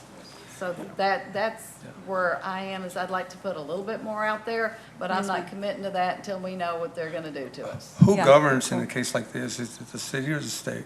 Then both happen. It could both. And Okay. it could be a combination. I mean, there's really a lot of talk of the legislature, like, it's a substantial amount of Well, money. they do it right now for school district, don't they? They do, that's right. So it could be, there's a lot of discussion like of your what they're idea. So gonna the do. taxpayers would get both, but the city's not gonna But- get the money. Right. Yeah. Right. It could be Thank you. direct payments to the entity or the taxpayer. Well, this could be a themselves. blessing or detriment to Right. the city of San Marcos, one way or the other. Well, But the especially, the cart's a little before the horse right now. That's why I was asking. I was like, hey, how are we making projections and we don't? That's why I'm just laying it out that I wanna look at 10 I like unless that. the legislature does something. Okay. But I think, yeah, we should lay it out that we are interested in property tax relief, either it comes from Yes. us or from the state. We are Yeah. looking at. Right. Very And- much and so. that's- Property tax relief. and that's why I was Yes. making that point too, that, if something doesn't happen, we'll have about a month or two timeline and to get it to the appraisal district for the next year.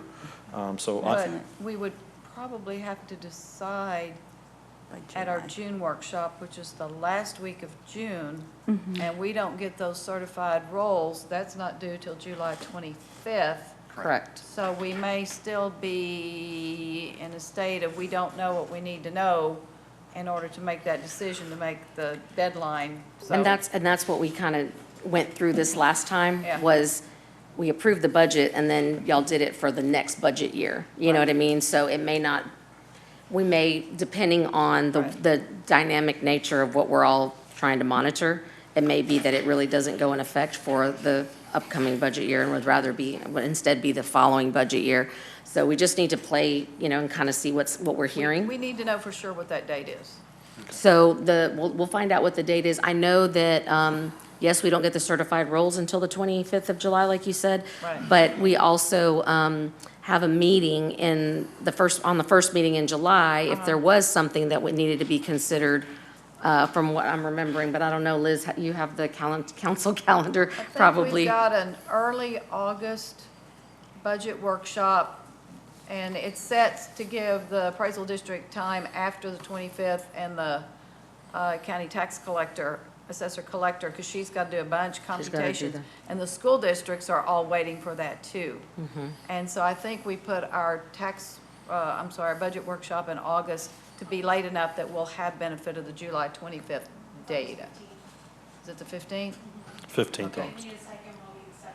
When we did it like that first Thursday, we didn't have those numbers yet in August. so. But I will throw out there, with us having implemented a couple homestead exemptions, and we would have some sort of we're just not going to have the exact number what this would be, and I don't think any of us are looking to do, a $50,000 one, but, No. maybe a 10 or 20, we might be able to have some sort of an idea what budget ramifications would be at that time. We'll figure it out then. Yeah, we'll figure it out then, that's right. Thank you. Okay. That so- was really, really helpful. I really appreciate all this. You filling the gaps, like my questions were formulating, but you were answering them before, and Ms. Reyes as well. I think it's super important that we outline this so that our neighbors know we're not just being like, oh yeah, we're gonna deal with that later. It's like we're considering the timelines, like it's just a lot of moving pieces. That's why I wanted to get that 10 out Right. there, so. I appreciate that, Mayor. And there could be real ramifications to this. I mean, that $70,000 homestead presented by the Senate bill would be a big budgetary constraint. So Thank we're you. okay for keeping this as now, but knowing that if the legislature doesn't do something, we're going to do something. Okay. Next is keep the tax rate between the no new revenue rate and the voter approval rate. Any discussions on this?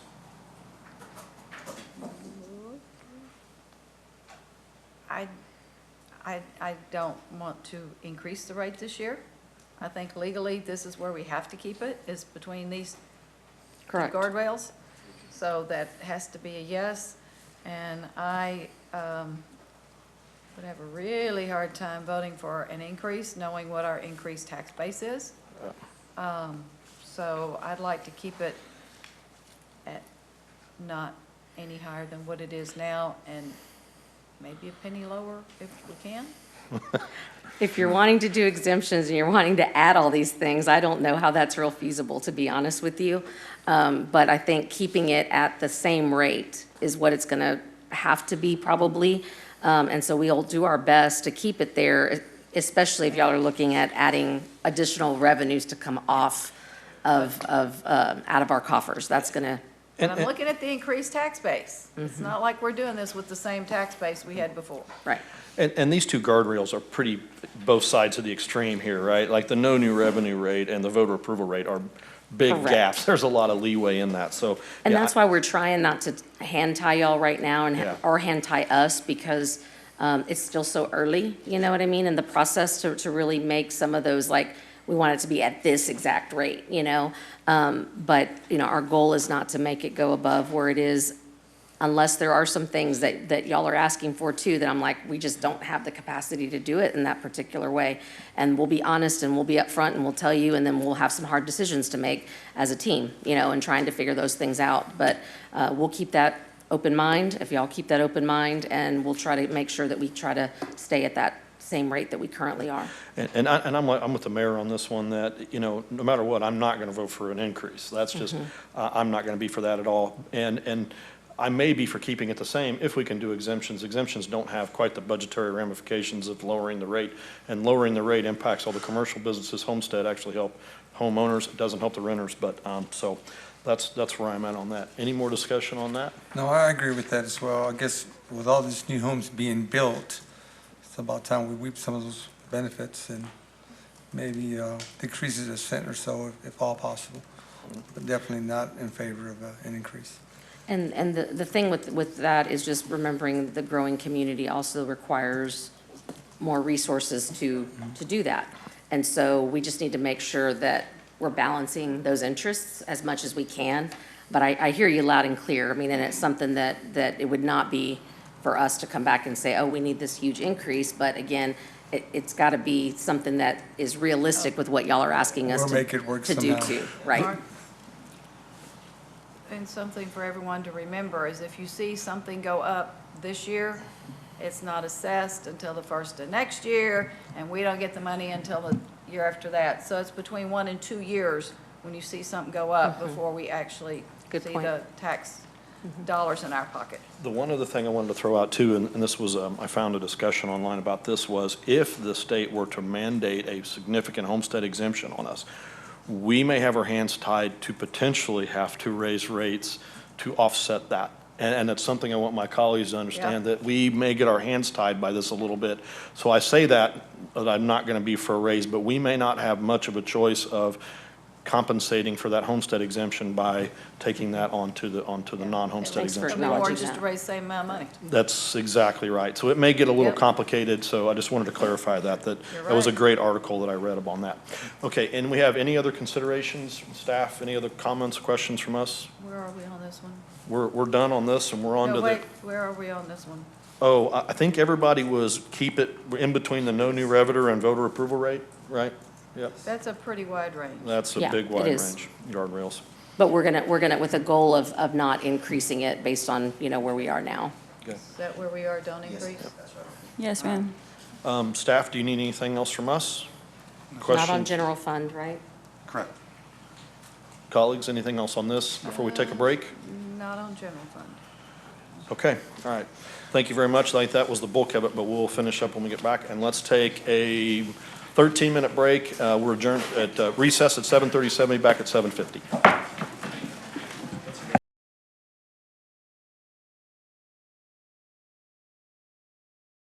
I'll call us back into session at 7:54, and we're on to the next presentation. Mr. Locke, floor is yours. Before we go on, I just wanted to point out two things. I received clarification from our HR director, and she said that the compensation consultant, they had a meeting with the compensation consultant this afternoon, and it looks like that dollar amount will be within my spending authority, so it won't be something that will come back to council.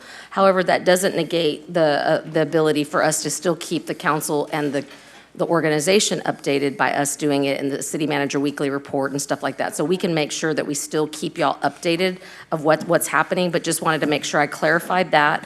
And then the second thing was there was one more area that was added. I told y'all there were two things that were added to the presentation from when we distributed it originally.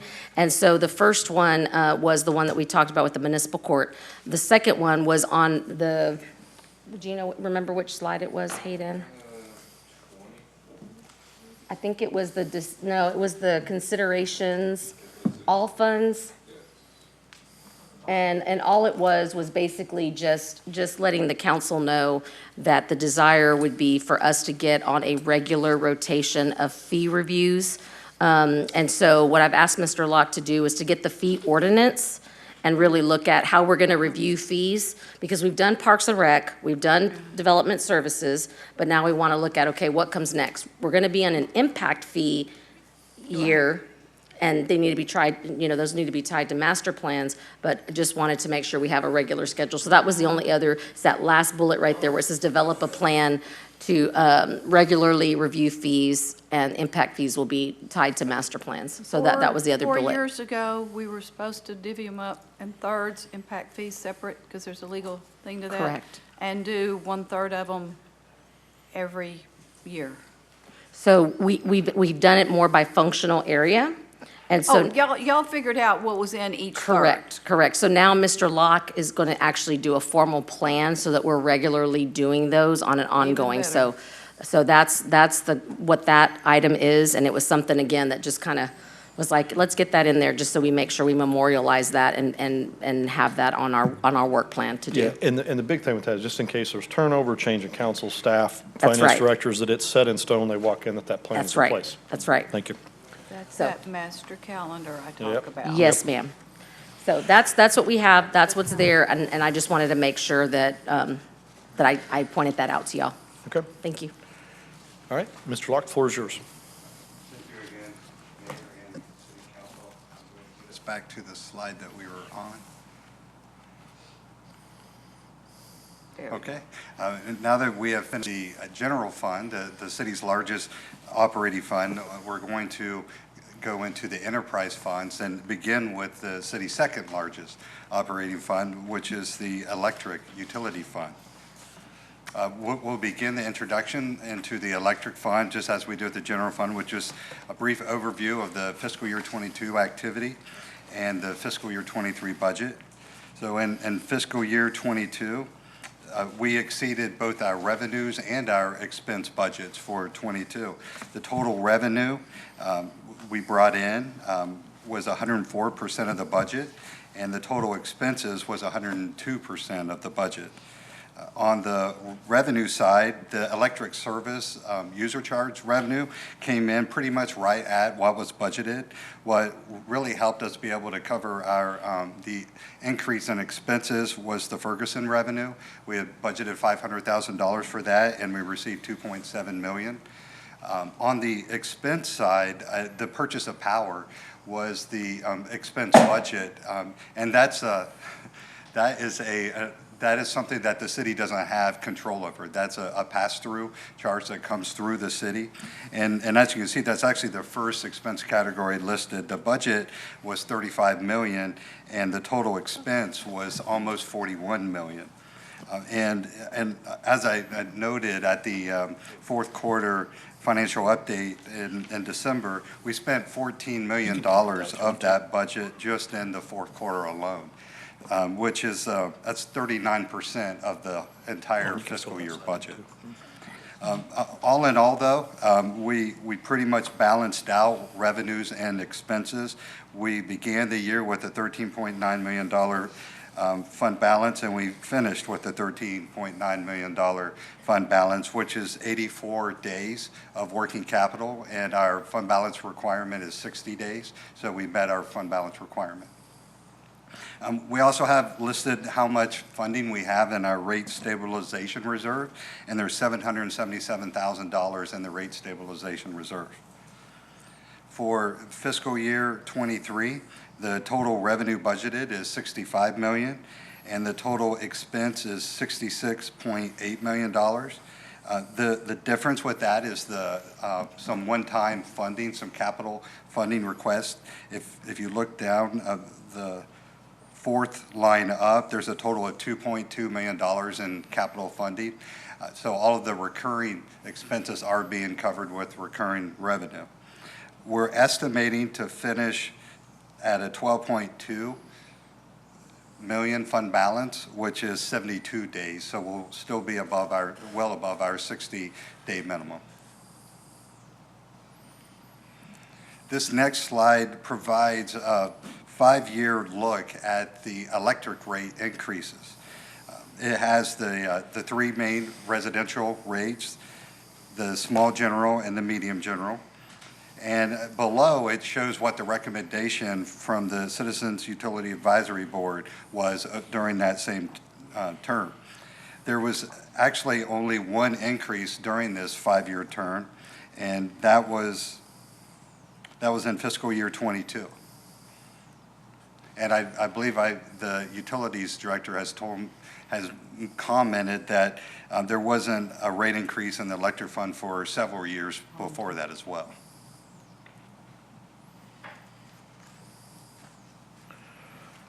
The next fund is our water wastewater fund. And in fiscal year 22, we exceeded our revenue budget. We brought in $55.7 million, and the total revenue budget was $54 million. On expenses, we spent 90% of our expense budget. We spent 55.6, and total expense budget was $61 million. So we added $133,000 to the fund balance for from operations of fiscal year 22, and we finished with a $15.1 million fund balance, which is 45% of the operating expenses. And the water wastewater fund currently has a 25% minimum, so we were on our target from a fund balance perspective. Also listed there is the rate stabilization reserve for the water wastewater fund, and there's $3.5 million currently in that reserve. If looking at the fiscal 23 budget, the total revenue budgeted is $57.7 million. The total expenses is $58.2 million.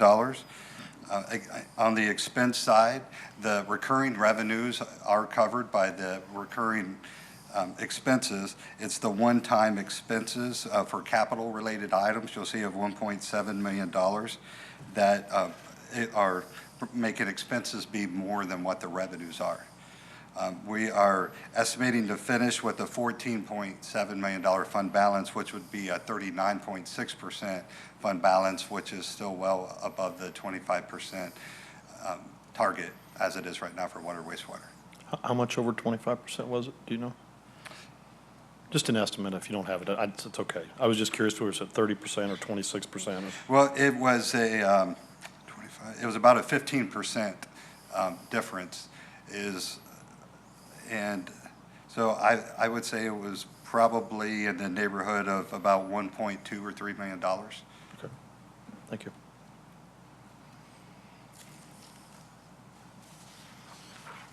This slide shows the water utility rate increases over the past 5 years. And this fund has been a little different, where there's been an increase in all those years, with the exception of fiscal year 18 and fiscal year 23.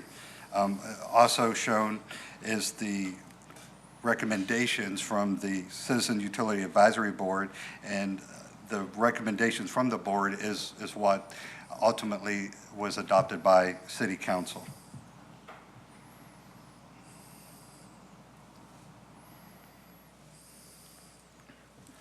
The next fund we'll cover is the Stormwater Utility Fund. The total revenue budget in fiscal year 22 was just under $8 million, and that is about how much revenue we brought in for the year. On the expense side, the expense budget is $7.9 million, and we brought in and we spent $7.4 million of that budget. So we finished the year with a fund balance of $1.9 million, actually adding $500,000 to that, what the beginning fund balance was. So we were at a 24.5% fund balance finishing fiscal year 22. It's just the fund balance policy currently for stormwater says that we will work towards getting it to 25%. So we are close to 25% now, if you round it up in 22, we would be there. Moving on to 23, there is some planned use of that fund balance for some capital projects. So our revenue budget is $8.8 million, and the total expenses is $8.7 million. So we do plan to add to fund balance, so we're going to finish with $2 million. Because the operating expenses increased, then the 25% increase will actually finish with 23%. So we lost some ground there, and it wasn't from an operational result perspective. This slide shows the same 5-year period of rate increases. With the exception of fiscal year 18, there's been a rate increase in the Stormwater Fund. That's something that we discussed during visioning, and Mr. Condor pointed out that the ongoing rate increases help with the operational costs of the fund, and in order to cover those capital expenses, it takes an even larger rate increase, which is why we're now discussing moving the capital component over to the general fund, at least for the next fiscal year.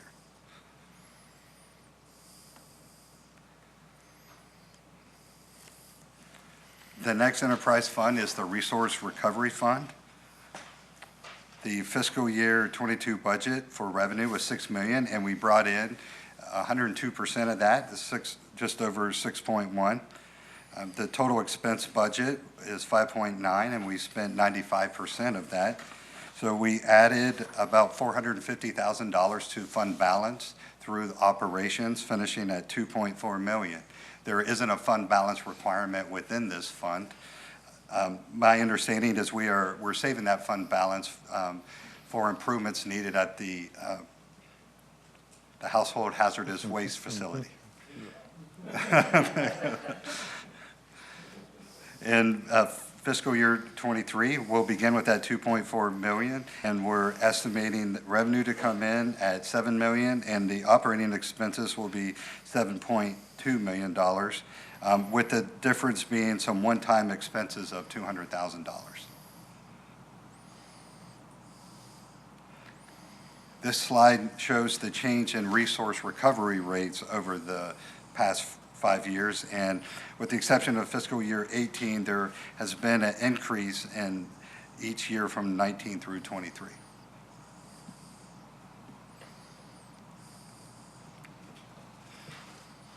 Since the community enhancement fee is closely tied to resource recovery, the next couple slides cover the community enhancement fee. Some background on that fee: it is used for city beautification and enhancement. There's $1.50 that is charged to residential properties, and it supports continuing and one-time projects, programs, and education. Some examples that are on the slide are graffiti abatement, river cleanup events, special waste stations, also some mowing contracts, as well as picking trash up across the city, and some landscape bed maintenance. This slide shows the financial activity in this fund when it moved into a special revenue fund. It was moved from the general fund to a restricted fund to make sure that the revenues are used for its intended purpose. And so if you look in fiscal year 22, we began with a fund balance of $804,000. The revenue budget for that year was $667,000, and we brought in $685,000. The operating expenses were budgeted at $909,000, and total expenses were $758,000. So we finished with a fund balance of $490,000 in 22. The 23 budget proposes revenues of $667,000 and operating expenses of $1.1 million, which we would finish with $41,000, using $449,000 of the fund balance. And my understanding that is for one-time programs, and that's part of the reason that the fund balance builds up in this fund until there's enough funding within the fund to cover a one-time program or project.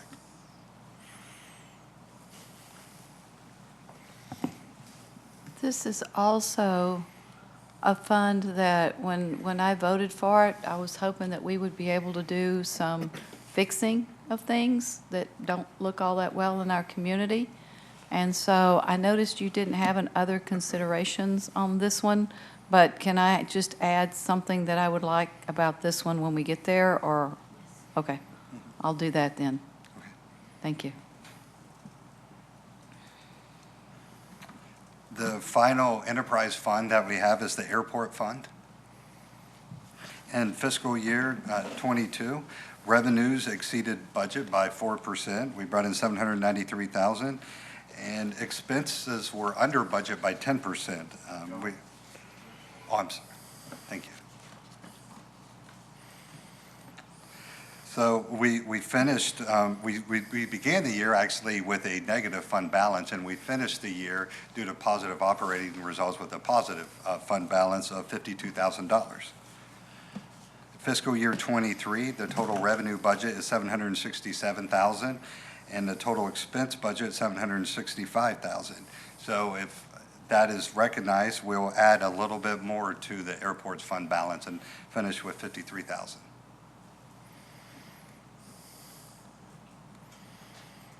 And that brings us to the decision points for the enterprise funds. Okay, thank you, Mr. Locke.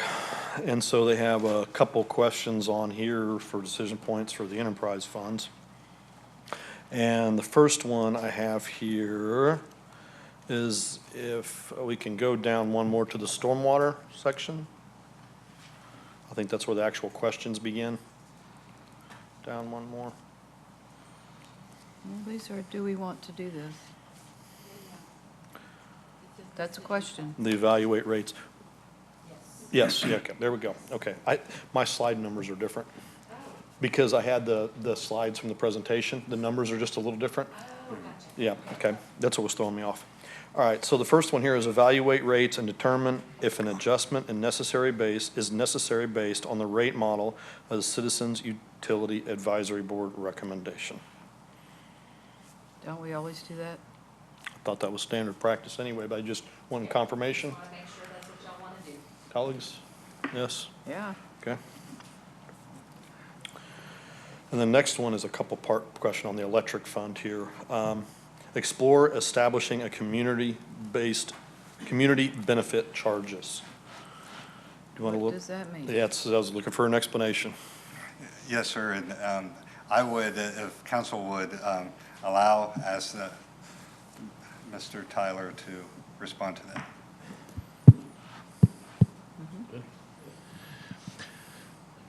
On the customer benefit charges, we started looking at a couple of things, primarily driven by the roadway lighting.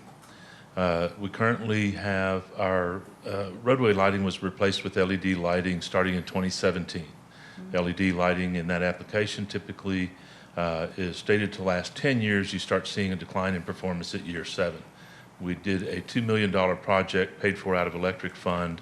We changed out all those city street lights, roadway lighting.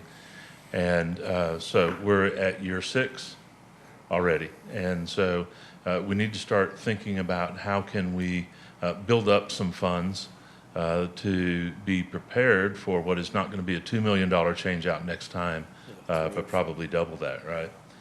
So with pressures on electric rates being what they are, and for a desire to increase clarity and transparency on how we spend the rate money, we're looking at, can we pull that out as a line item and say, this is what we're actually paying for public safety with roadway lighting, as opposed to seeing that in our rates. It also lets us then be comparable to our neighbors who have similar ways of pulling that out. For example, if you're in the city of Kyle, who does not have an electric utility, they pay their roadway lighting through general fund, right? Because it's a public safety issue. And so that's recovered, right, through property taxes, sales taxes, others. And so if you look at the PEC rate then, it's not going to include all the roadway lighting in the PEC territory, which is the largest cooperative in the United States. Those are all paid for out of other funds, and it's not reflected directly in their rates. So if we want to have a comparative, I don't want to say an advantageous, but an equal comparative, analysis of our neighboring utilities, pulling large numbers like $4 million lighting projects out makes sense for us. So that's what drove that. And then, so we started looking at his other folks and in the neighboring communities, and in Austin, they have what's called a community benefits charge, and it's composed of 3 components. The first one's customer assistance, the second one, service area street lighting, a little awkward, and energy efficiency. So the customer assistance program is the same thing that we do by pulling funds out of electric and water to have community action, be prepared to help our customers in need. We just went over street lighting.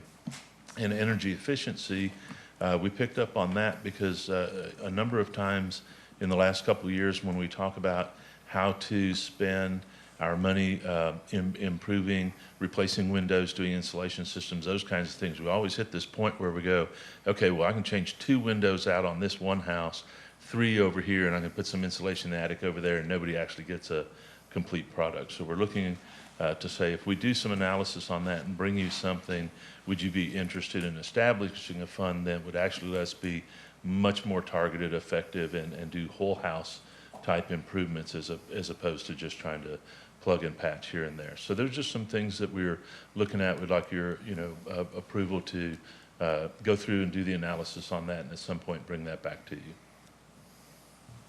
Okay, thanks for the explanation. Question? But what's the source of those funds? So what they do in Austin, the community benefits charge is actually a separate line item. It's still on your electric bill, but it's a separate line item from the rate. So in Austin, say customer assistance program is 0.29 cents per kilowatt hour or something like that. So it's still calculated in there, but it's pulled out of the electric rate. So if we do a rate comparison against Austin, it's apples to apples. And Tyler, can you explain maybe some of the regulatory implications of why having an apples-to-apples comparison is important? Yeah, thanks, Joe. There has been in the last 2 legislative sessions bills proposed that fortunately haven't had a lot of traction, but they're out there each time, and it's to compare non-opt-in entities, NOEs, which are municipally owned utilities like ours. And the bills are concerned about municipal rates being higher than what they should be, and they all focus on if your rates are higher than your neighboring utility providers, then we can actually lose the ability to own our own municipal-owned utility. The state will say if you can't maintain competitive rates within 10% of your neighboring utility providers, they're going to step in and take our franchise and license away. Regardless of who's just put in a new plant needs to charge for it or whatever? That's wild. Well, there's some anti-municipally owned utilities sentiment out there, and it's prevalent and it's growing. And so making sure that we have apples to apples rates is going to be important to us at some point in the near future. So. Go ahead. Sorry, even though we own our own power source, I guess I'm gonna call it that, they're gonna hold us to those standards of 10% from our neighboring. Yeah, and so in our case, our neighboring utilities would be NBU, and we have favorable. Actually, let me just say, we're not at a threat for losing the electric utility. Let me back that up a little bit. We have the lowest residential rates of anybody within 4 counties in any direction. All right, we're okay. But the point is, if we don't set our rates up and set our structures up so that we have that apples to apples, at some point when those numbers change, we can be at risk. And so we just want to get in front of that. We want to pull those charges out that aren't actually the cost of owning, maintaining, and operating a distribution system to deliver power to residential, commercial customers, and pull those out into separate entities. They'll still be on the bill. Your bill's still going to be the same. Still going to look this, total out. But we want to extract those out of our rates. And you want to have this as a line item based off of your kilowatt usage? Yes, sir. Okay. So nothing's changing, you just want things to go in buckets, like? There will be some things changed, like the roadway lighting. We need to start building that fund up. Oh, no, right? I meant in terms of I don't fees. have $5 million to change out all the LED lights in the city again. So that may look like a increase on your bill, if that's what it takes to build that fund up, so in 2 more years, we're ready to go out and start replacing all our streetlights. So we'll bring that back to you with a plan that says, here's what we're looking at, here's what that cost is, here's where that CIP project would start, and we'll bring that to you. But things like the energy efficiency program, that's going to be completely up to you, right? So right now, we put in $60,000 from each of our utility funds into that program. If you guys want to increase that, then that's your opportunity to do so without it being nested inside the rates. So it's almost a two-step process. One is pulling this portion of the rates out as a separate line item, and then the second decision point would be, what those rates would be, right? Gotcha. How much do you want to put in those Okay. funds? So like if my bill's been $10, but part of it was some of these other things, you want to go down and make that like $8.57 and show these other fees, but in a couple of cases, those fees may be such that my total bill's going to end up being $10.50?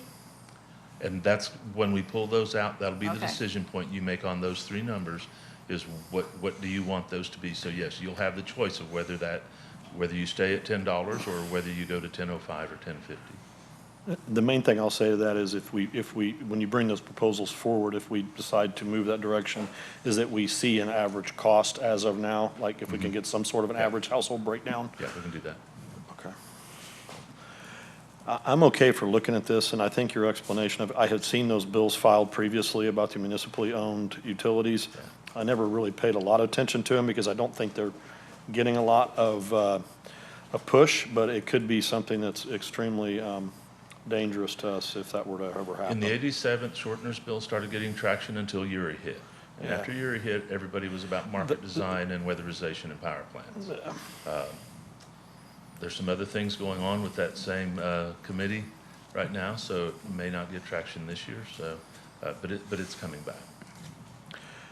I think I'm okay at looking at this and seeing, especially on the community benefit, the lighting thing that you described is a perfectly good use of that, and to line item that out, and that's a good description to the ratepayers of where their money is going. As long as that money is set aside for that and doesn't just get moved around, and it stays in those. I'm okay for that portion of it. I concur. I'm Colleagues, okay as well. Mayor? I'm good at pulling things apart so that Yeah. people know what they're paying for. It's when we start increasing them that I want to take a close look, but. Right, ditto. But I get why you're having to take it apart, is to show what apples to other cities. I get that. Thank you for bringing that to our Yeah, I think that's a attention. great way to CYA for the future, that if something were to ever happen, we already have that in place. So I think you're forward thinking on that. So I think we're okay for exploring this, and do we want to get into all 3 potential uses, the customer assistance program, the service area lighting? Do we need to name those now, or we just want to potentially look at this as a I think whole? we should just look at it and we can decide after Yeah, if it's doable or not. I think I'm fine with that, too. If you just, Gauging your interest right now. right. Yeah. Yes. Yeah, Yeah. I was gonna say, just because this works for like Austin, for example, it might, so whatever you bring up, yeah. You scared me at first. I thought we were on that borderline of pulling our license. All right, thank you. Trying to get us out with a heart attack. I was just gonna say, over the past decade or so, I feel like we've been given a lot of wise counsel in regards to our utilities that have put us in a better place. So these are some of the recommendations. Yeah, I'd go with it. I mean, this could just potentially just be all operational, just Yeah. line iteming. It may not have any increases whatsoever, but. Right, Oh, we're yeah. good. It looks to me like this Ferguson money is, thank goodness we had it last Oh, year, my because goodness. that's another $2 million. I'm probably going to talk myself out of this, so I'm thinking out loud. But do we want to take that Ferguson money and set it aside for some of these, or is it just so unpredictable that we don't want to do that? That's kind of like our bonus gravy money. Yeah, it's really not. And the reason for that is because if you think back when Mr. Locke had the expenses slide up, he said, we planned for 35 million in expenses, but it actually came in at 40 million. Because of Right. Well, it was because look how long and hot and dry the summer was, and there was 9 price spikes when we broke record, all-time peak records in the summer. And so that's what drove that up. What helped offset that was the fact that we had Ferguson revenue in there, right? So if we start taking Ferguson and putting it elsewhere, it's kind of what you were just saying about, if we give you the roadway lighting money, we got to make sure that's what it goes for. Same thing with Ferguson. I mean, it's there to help offset the increased costs that we see in the expense. Yeah, basically, if our costs go up, we're generating some revenue from the additional costs from Ferguson, so it just kind of offsets it Yeah, one way so or when another. market pricing is so high that you see that $5 million jump over there, we're almost guaranteed we'll see a offset. Some of that revenue come back some of to it us. back, yeah. Okay. All right, any other questions on that? Okay, we're on to the next one for the electric fund, for evaluate increasing the fund balance requirement from 60 to 90 days of recurring operating expenses. Yes, and what is really driving this is the last bond rating that we had for our electric fund. This was an area that the analysts identified as a weakness within the electric fund because of the volatility of the cost of electric. Having a higher working capital fund balance is what was recommended. And so, and you may recall from the slide, we finished fiscal year 22 above the 90 days. We're estimating that we're going to finish 23 just over 70 days. So we're close to that measure right now. And moving in that direction and making the 90-day target just sends the analysts the message that we are aware of the volatility in the market and that we're trying to manage that risk by having the cash balance and the liquidity available. I'm for all doing anything we can to increase our bond rating, because if anything ever happens where we need to go borrow some money to do some infrastructure projects, that's always a great thing. It's just, is there going to be potential constraints on the operating budget for this year to do that? So on the bond rating, a couple, in that last analysis, the electric's bond was actually derated. It actually went from a AA- to a BBB+. So we actually dropped down. Okay. And part of that was because we didn't have enough cash on hand. And so that speaks to this. So our desire from a policy standpoint is say, where do we need that to be? And getting from 60 to 90 days in our not just in our policy, but in actual numbers, year-end numbers is a tool we have that can get that bond rating back up. We will need revenue bonds at some point. Okay, I'm all for this. Yes, okay. And then water, wastewater, keep the fund balance requirement the same and revise policy statement wording from maintaining 25% of recurring operating expenses to 90 days of recurring operating expenses. Yes, sir, and this is the actual requirement is the same as typically in the enterprise funds. You measure working capital and the number of days of working capital. And since we've already started down that road with the electric fund, the request here is just to also do that with the wastewater. The wastewater is already at 25%, which is the equivalent of 90 days. Okay, yeah, I'm all for it, I'm fine. Colleagues, yes, okay. And then, next slide. Stormwater. We already discussed this a little bit. Stormwater, evaluate rates and minimize rate adjustments through reduced maintenance, using capacity in the general fund for the capital improvement program, or delaying projects. Sorry, that would be, obviously this is just, we want to make sure what's council's appetite for doing these different kinds of options. Staff will still go back and evaluate based on what our capacity is with general fund and all that. And so we would still bring the plan to council, and council would be able to see what we're doing. We wouldn't go operate in a vacuum, but it's just, we really want to make sure we understand that y'all are okay with looking at all of these different types of options that we would need in order to keep our stormwater rates at a level that is more stable. Yes, Mayor. Earlier today, I asked Mr. Meagle if he would provide us a copy of the document prepared for us since last September when, after the tax rate discussion, we talked about, this is something Mr. Gonzalez always brings up, is we just keep inching things up when we've got the rate increases. And y'all did a wonderful document for us. And so he printed them and we handed them out earlier that lets you go back the last few years to see what those rates are. Because this is one that started out really small, it's still pretty small. So when you hear, oh my gosh, 6%, but it's 50 cents, you know, that's the difference. So if this helps y'all in your decision, you have that information in front of you. And thank you again, Mr. Meekel.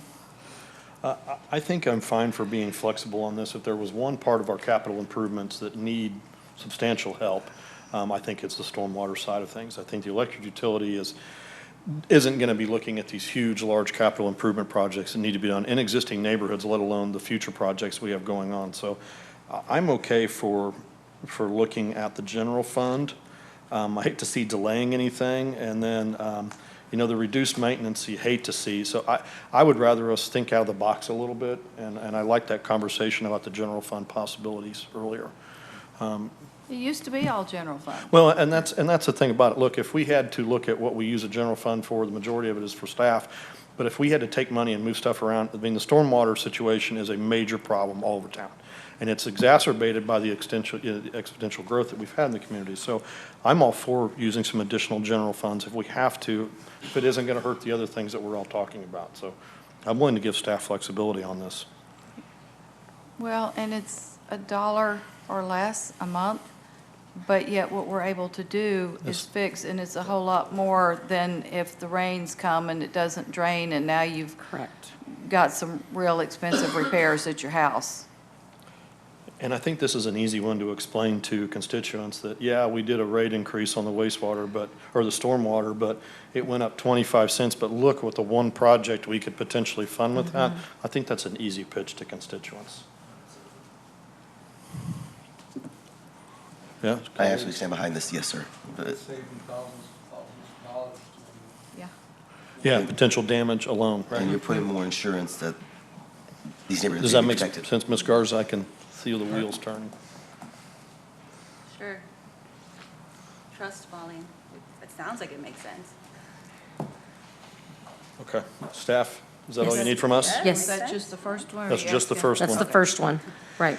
All right, second one, keep the fund balance requirement the same. A revised policy statement wording to the 25% of recurring expenses to the 90 days. This is the same thing that you were Yes, sir. discussing with everything else. Yes, sir. Whatever can help us get our bond rating up. If that helps, I'm all for it. And you're pretty much already doing that at 25% anyway. Yes. Right. That's a strong fund balance amount, 25%. Colleagues, anything else? Okay, we're good on that, and we are on to You had a, Other considerations? other considerations. Anything else? Yes. Okay. The community enhancement fee. There's certain things in San Marcos that can be improved, and when I drive by, I'll look at it and I'll go, that's why I voted for the community enhancement fee. My request is that we set aside $10,000, something to just fix things.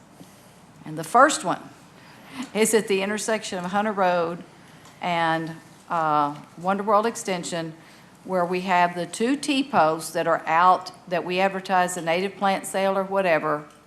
I know we can do better than that, because they do this, the sign gaps, it's at a huge major intersection, and I know that we did that out here up front, and we've got a nice framework now, although in front of City Hall, to put signs up like that, banners. It's rusted and ugly, and we've got to make sure people put the sign on properly, or it still gaps. But there's certain things like that that I just think I don't know who we would necessarily bill that to, but there's just some little things we can do that can make our community not look like a second-rate city. So I'm just asking that there be some money set aside as we identify those things that make us look second and third rate, that we can get those things fixed.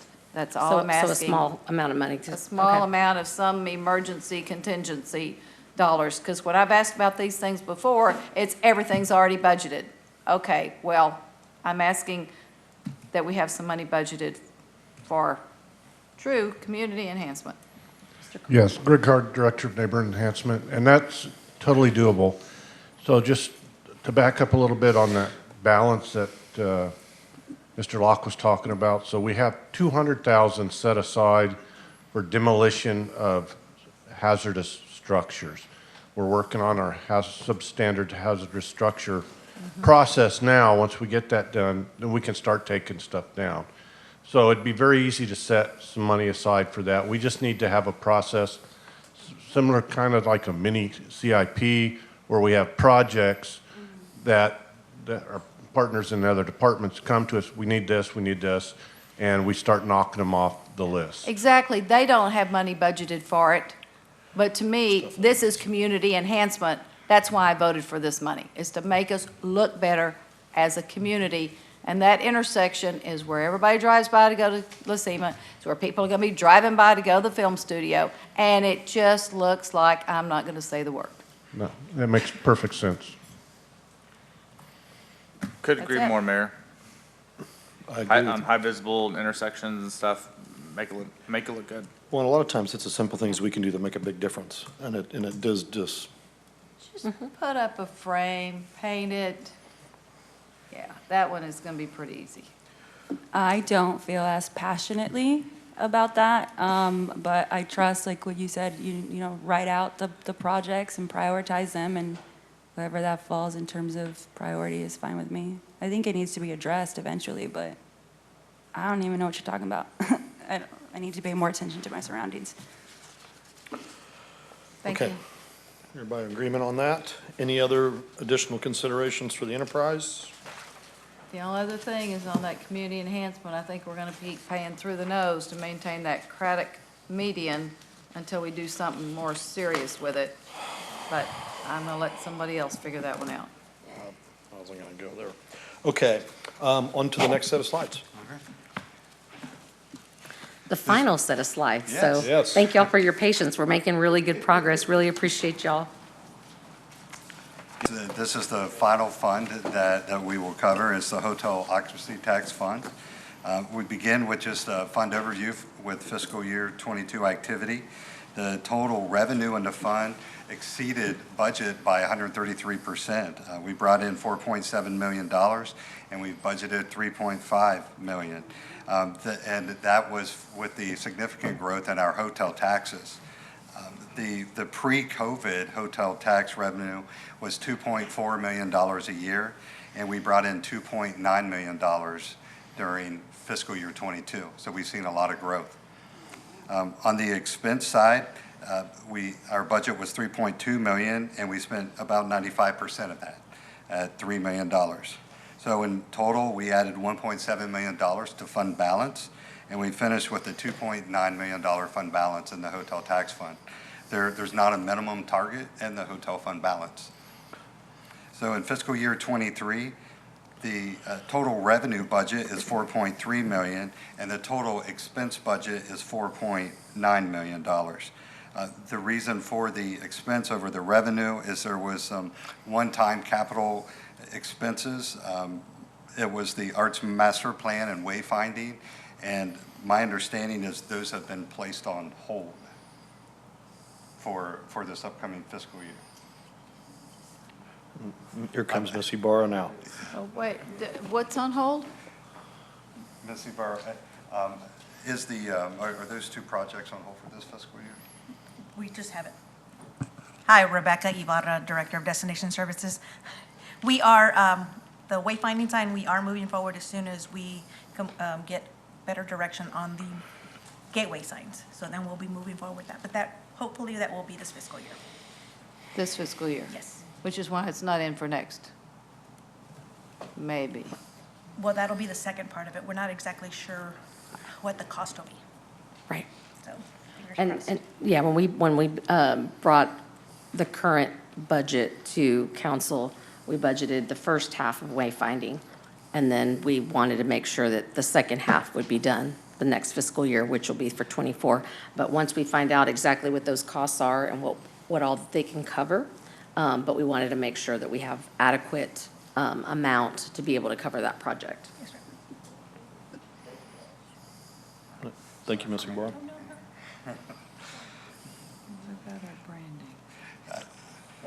So with the total expenses, we would still finish with the $2.3 million fund balance and hotel tax. This next slide shows the total 7% hotel tax collected and the different expense categories that are reported to the state, how that money is actually spent and allocated across those expense categories. There are 4 categories. It's the convention or information centers, advertising to attract tourists, historical restoration and preservation, and promotion and improvement of the arts. So you can see from fiscal year 18 through 22, how much money were spent for each one of those 4 categories. And what's important here is because some of you may remember that we talked about being able to use historic preservation money from hot tax, to be able to fund.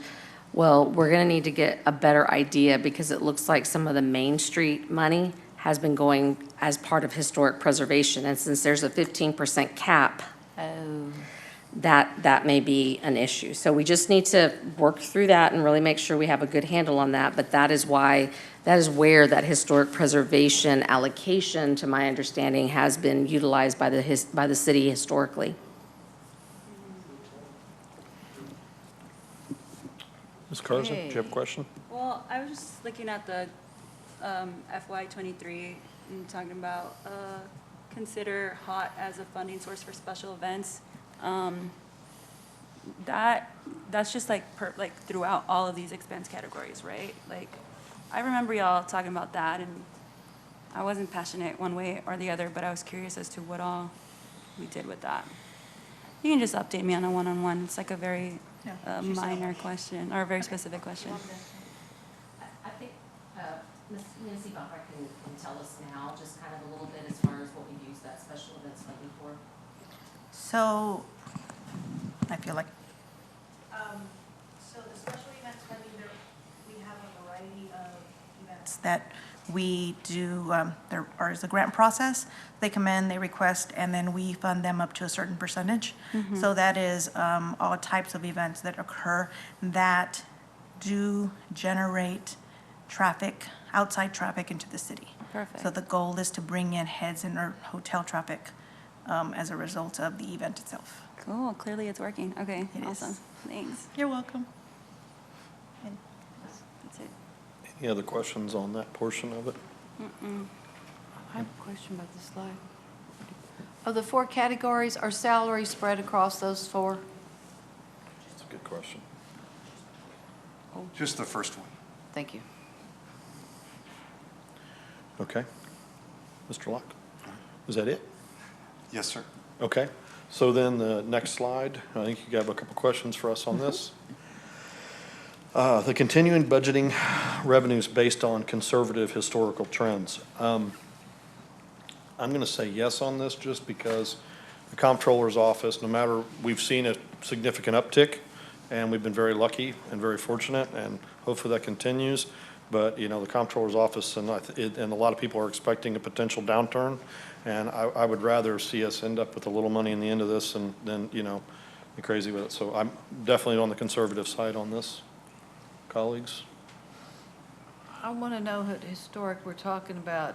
FY19, COVID years, pre-COVID years. Well, I'm leaving that up to staff. I'm not trying to dictate it to them, but because you did the same thing during COVID. and Correct. You see those hotel tax revenues, they come in quarterly? So Monthly. monthly. Monthly, But right. when we look at this, obviously, if we get an average or something that's a range, we're not going to go for the top end. We probably would look at something that's a little more conservative. So that's really what we're asking, if y'all would be okay with that methodology in terms of how we estimate. Just as much of these has bounced around in the last 2 to 3 years, and being on the conservative side, I think is a good thing. Well, we also need to remember that we have spent, I asked somebody for the dollar amount, now I forgot it, ARPA dollars. A little bit, some CARES and some ARP dollars for upgrading software and a bunch of other stuff. And at some point, those are going to need to be replaced, updated, whatever. So we need to not forget about that. I'm fine with letting staff do what they do. Yep, me If too. that's what, Colleagues, yes? Yes, sir. Okay. And then we're on to the next part. Use criteria established last year to identify, recommend funding amounts for signature events. Colleagues? I'm not sure what the criteria is. That's what Ms. Garza was given that same year. look, so. It's the same criteria we used this year, but Ms. Ibarra, can you just step them Yeah, through we that, didn't have a please? slide on that, so I'm not sure. Yes, we did have a slide. I apologize for not having that. But yes, so it's events that generate $5,000 people or more as far as attendance. More than half of that has to be from out of town. Oh, I remember now. Yes. Oh, yeah. And they have to be a continuous, successful event for 3+ years. And there is a requirement by the state, any program that receives grant funding, hotel motel grant funding, has to spend 15% of the budget of the grant received on paid advertising. Yeah, it was just the new signature event Yes. thing. Yes. My one question is, when there is an event such as that, do we include it in whatever we do other places? You know, when we give a list of these are things to do in San Marcos this year, or whatever, do we do some advertising for them and our standard? Any Media event, placements? yeah, any event that is held in San Marcos that we feel that has interest to the traveling public, we include in all of our promotional material. Right, but we don't charge them separately for that out of the money that we award them. No, we do not purchase individual advertising for Right. any event. It's We just all in- a that was my que- multiple. We include them. Yes, yes. Okay, and we don't charge them extra for that? No, ma'am, not any event. Thank you. For Yeah. signature events. For signature or any other type of Anything. event, Okay, or okay. attractions or anything of that Okay. nature. Yes, All right. yes, sir. I'm fine with this. My only comment is, can we endeavor to bring a little bit more diverse events? Yeah, I've talked about this before. I mean, I also do appreciate all the reports and the write-ups about what all good our current like signature events bring in, but it'd be cool to have some more flavor. I'm just curious, what type? Give me an idea. No sé, algo Yeah, más. so Bring we, Moss we and Mafia and have a big old, we simply promote the events. We are not the event organizers, so Right. we do, so, seek and solicit, and work with small events to try to get them to become a larger event, which then can include, and many of our more diverse events are much smaller, community-based. So yes, I Cool. see exactly what you're saying. Yeah. I agree. Do some whispers out there. Hey, you guys, you should do this. Bring back Cinco de Mayo, Chillimpiad, and some of those other ones. So someone sent me something the other day about a German festival, and I said, we don't put those on. If you can find somebody to come up Yeah. with a proposal and apply for some Absolutely. money, fine, but, and she wasn't willing either, so. Are you talking that- about going to poaching New Braunfels festivals or? No, we're not doing no, that. No, I had to throw it out there. no, I mean, just had to she's throw it out from there. New Braunfels, so that wasn't, no, she wasn't trying to move anything. Okay, Ms. Garza, are you okay with this one then too? Yes. Okay. Yes. All right, on to the next one. Allocate funding for historical restoration and preservation based on capacity. So this is that one where basically we need to really explore and make sure that we have capacity to do it, given that Main Street is funded. And it looks like that might be the historic preservation component that can be used from this funding source. So we're willing to look at this and just kind of see, but we wanted to see if this is what council's interest is in looking at those funds for. Yeah, look into it. I mean, and you may have your hands tied on this one, but look into it. I'm all for that. Yes, colleagues, comments? Yes, okay. We'll explore, and so it may be more of like, instead of allocate, it'll actually, the policy statement will probably say something more like explore funding to see what's available, and then we Okay. can bring that back to council. Okay. Yes, ma'am. All right, evaluate capacity to increase the annual amount set aside for maintenance and repairs of the conference center. I saw they replaced the carpet. Don't tell me it's like the AC or something needs to get fixed now. So we as a city are responsible for all those Yeah. building costs, the carpet, the interior, the cosmetic, that's their responsibility. Our responsibility is the AC unit, and in 2021, we had to replace 2 coils at $96,000. So as the facility begins to age, or it's aging, built in 2008, every year we have new expenses.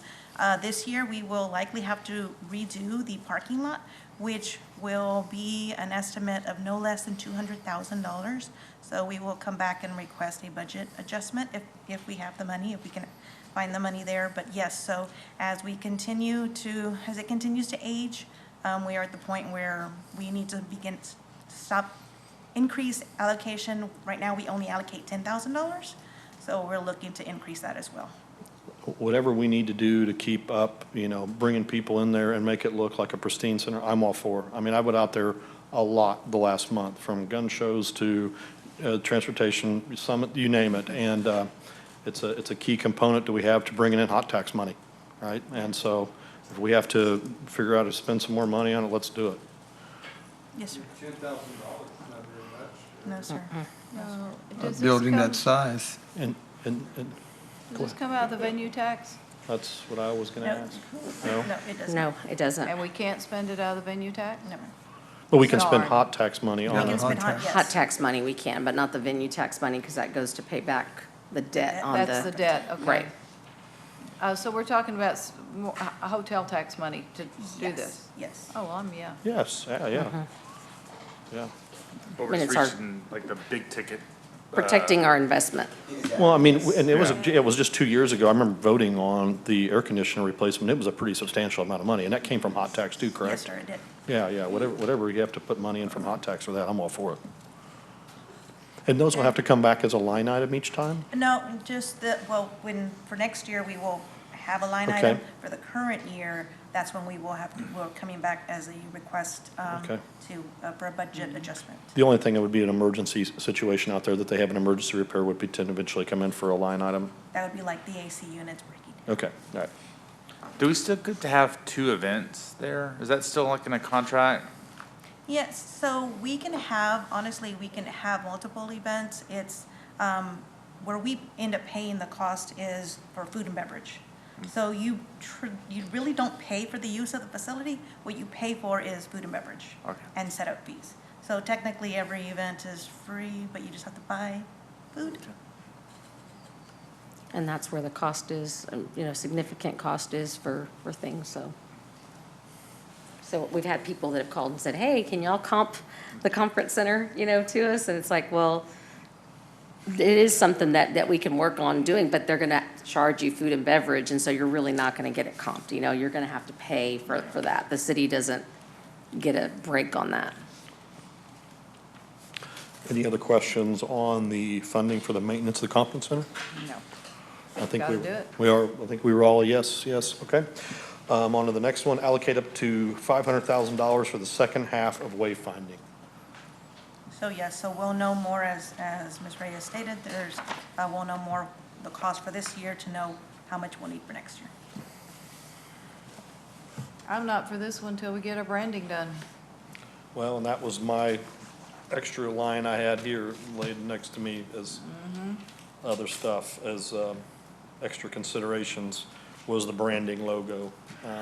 Because we did discuss that at visioning. And branding, I know that was one that we did talk about taking out of HOT too, so that would be something that we probably need to add into the policy statement, John, since we already got that direction prior from council. So we can add about the branding, but even with that, I think we'd want to look at things in conjunction with one another, so that if the branding goes forward, that then we can start working on maybe the areas of the wayfinding signs that we might be able to, and there may be the area that's gonna have the little logo or something that might need to wait to get the design finalized, but we wanna make sure we get into the planning phase for I that. mean, we've got something right now where somebody's calling it a gateway, and they want to do a whole lot of money on artwork, and we don't have. So I'm fine with spending the money for all of this, but I think we need to get the branding done first. So one So thing we I know would, what's gonna go on them. one thing I would like to add, when it comes to the wayfinding, I would rather us not lock ourselves into adding a logo or an identity piece and just That'd be using- even better. Yes, to Yeah, use that was simple, kind of the other a thing. simple font for San Marcos, and we won't date ourselves, we won't be limited to anything, and we can use that and interchange it to anything as long as we I like that a lot, Ms. Ibarra. I like it, but often when I make a suggestion like that, I'm told, no, you have to brand it. We have to brand our city. And I'm going, okay, but So I I like what believe you you said on just this said one. that you want to use a simple font on it, and is that what you said? Yes. Wonderful. No, I'm so much better with this, but I've often been told, no, no, no, you have branding for a reason. They go through the whole thing, and I can't argue with it. And so, we end up putting stuff off. If it's something relatively simple and just doesn't have a brand, that's okay, but I still think there may be color choices or something They that will follow the brand standards that we have, which are the color choices. They will follow that. It's just the simple font of the word San Marcos is what we'd like to move forward with in regards to the identity of the sign. It won't have the waterfall watermark. No, it will not have that, no. And not the mixed lowercase, uppercase letters? No, we Now we're will, talking. we will make sure. Yes, ma'am. It'd be just simple. We've heard you simple. multiple times, Yeah. yes, ma'am. I'm sorry, that Thank one was you. just absolutely ridiculous. So Again, that does that not can make us look still. like a first-class community. And that can still move forward, the branding part of it. But as Ms. Ibarra is talking about, is that then the wayfinding is more standalone, because as we're talking about, brands can change. And so having the wayfinding be something that's more, stable and static, then that would be our preference. And the signs will be interchangeable where if something changes, we will be able to just remove Right. that part to save us money. Because things are going to change. Yes, ma'am. Good move. Yes, ma'am. Thank you. Okay, so did council or did staff get, on their last question there, get enough direction from? Yes, so what I heard, just to recap and make sure that we're on the same page, is that we are okay with allocating up to the 500,000 for the second half of the wayfinding. Just make sure that it's something that is going to be more timeless and not necessarily going to reflect our current brand that we have now.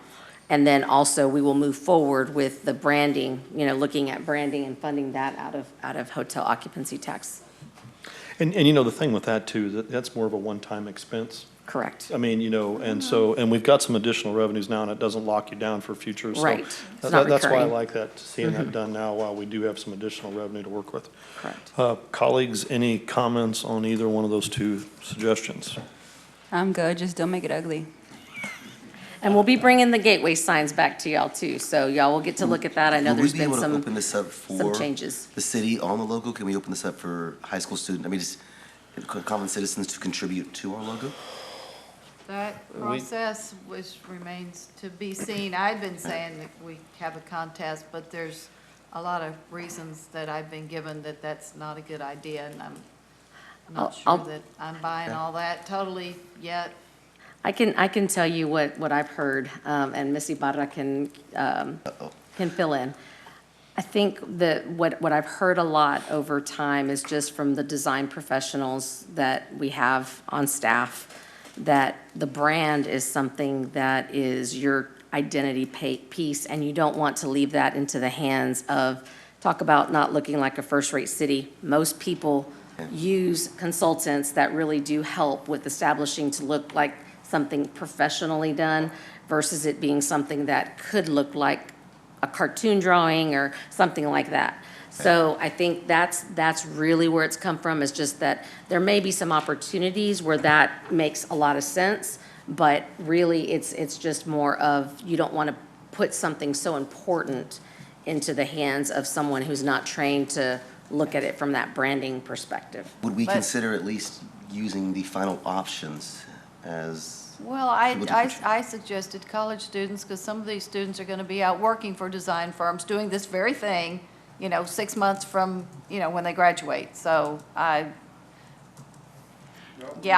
wasn't thinking for elementary school kids, but certainly for Or for higher, okay, that's, putting it out there locally. We've got a lot of Talented we've got a lot of talented people here.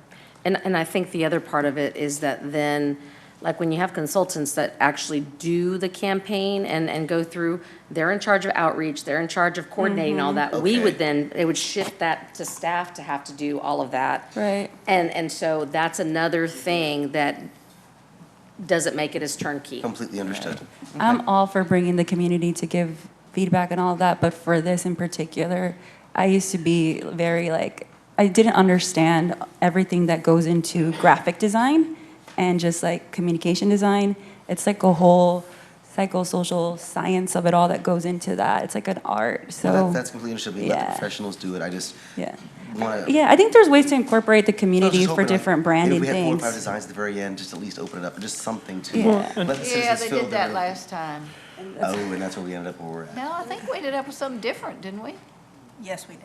Ended up something different. But I mean, there's nothing saying that you couldn't bring 2 or 3 or 4 proposals forward and throw them out for the community to give feedback on. Yeah, something like that. Yeah, just feedback. I'm not asking them to I mean, vote if on it, y'all are just something looking like for a that. community input component, then we can look at where's the most opportune time to do that.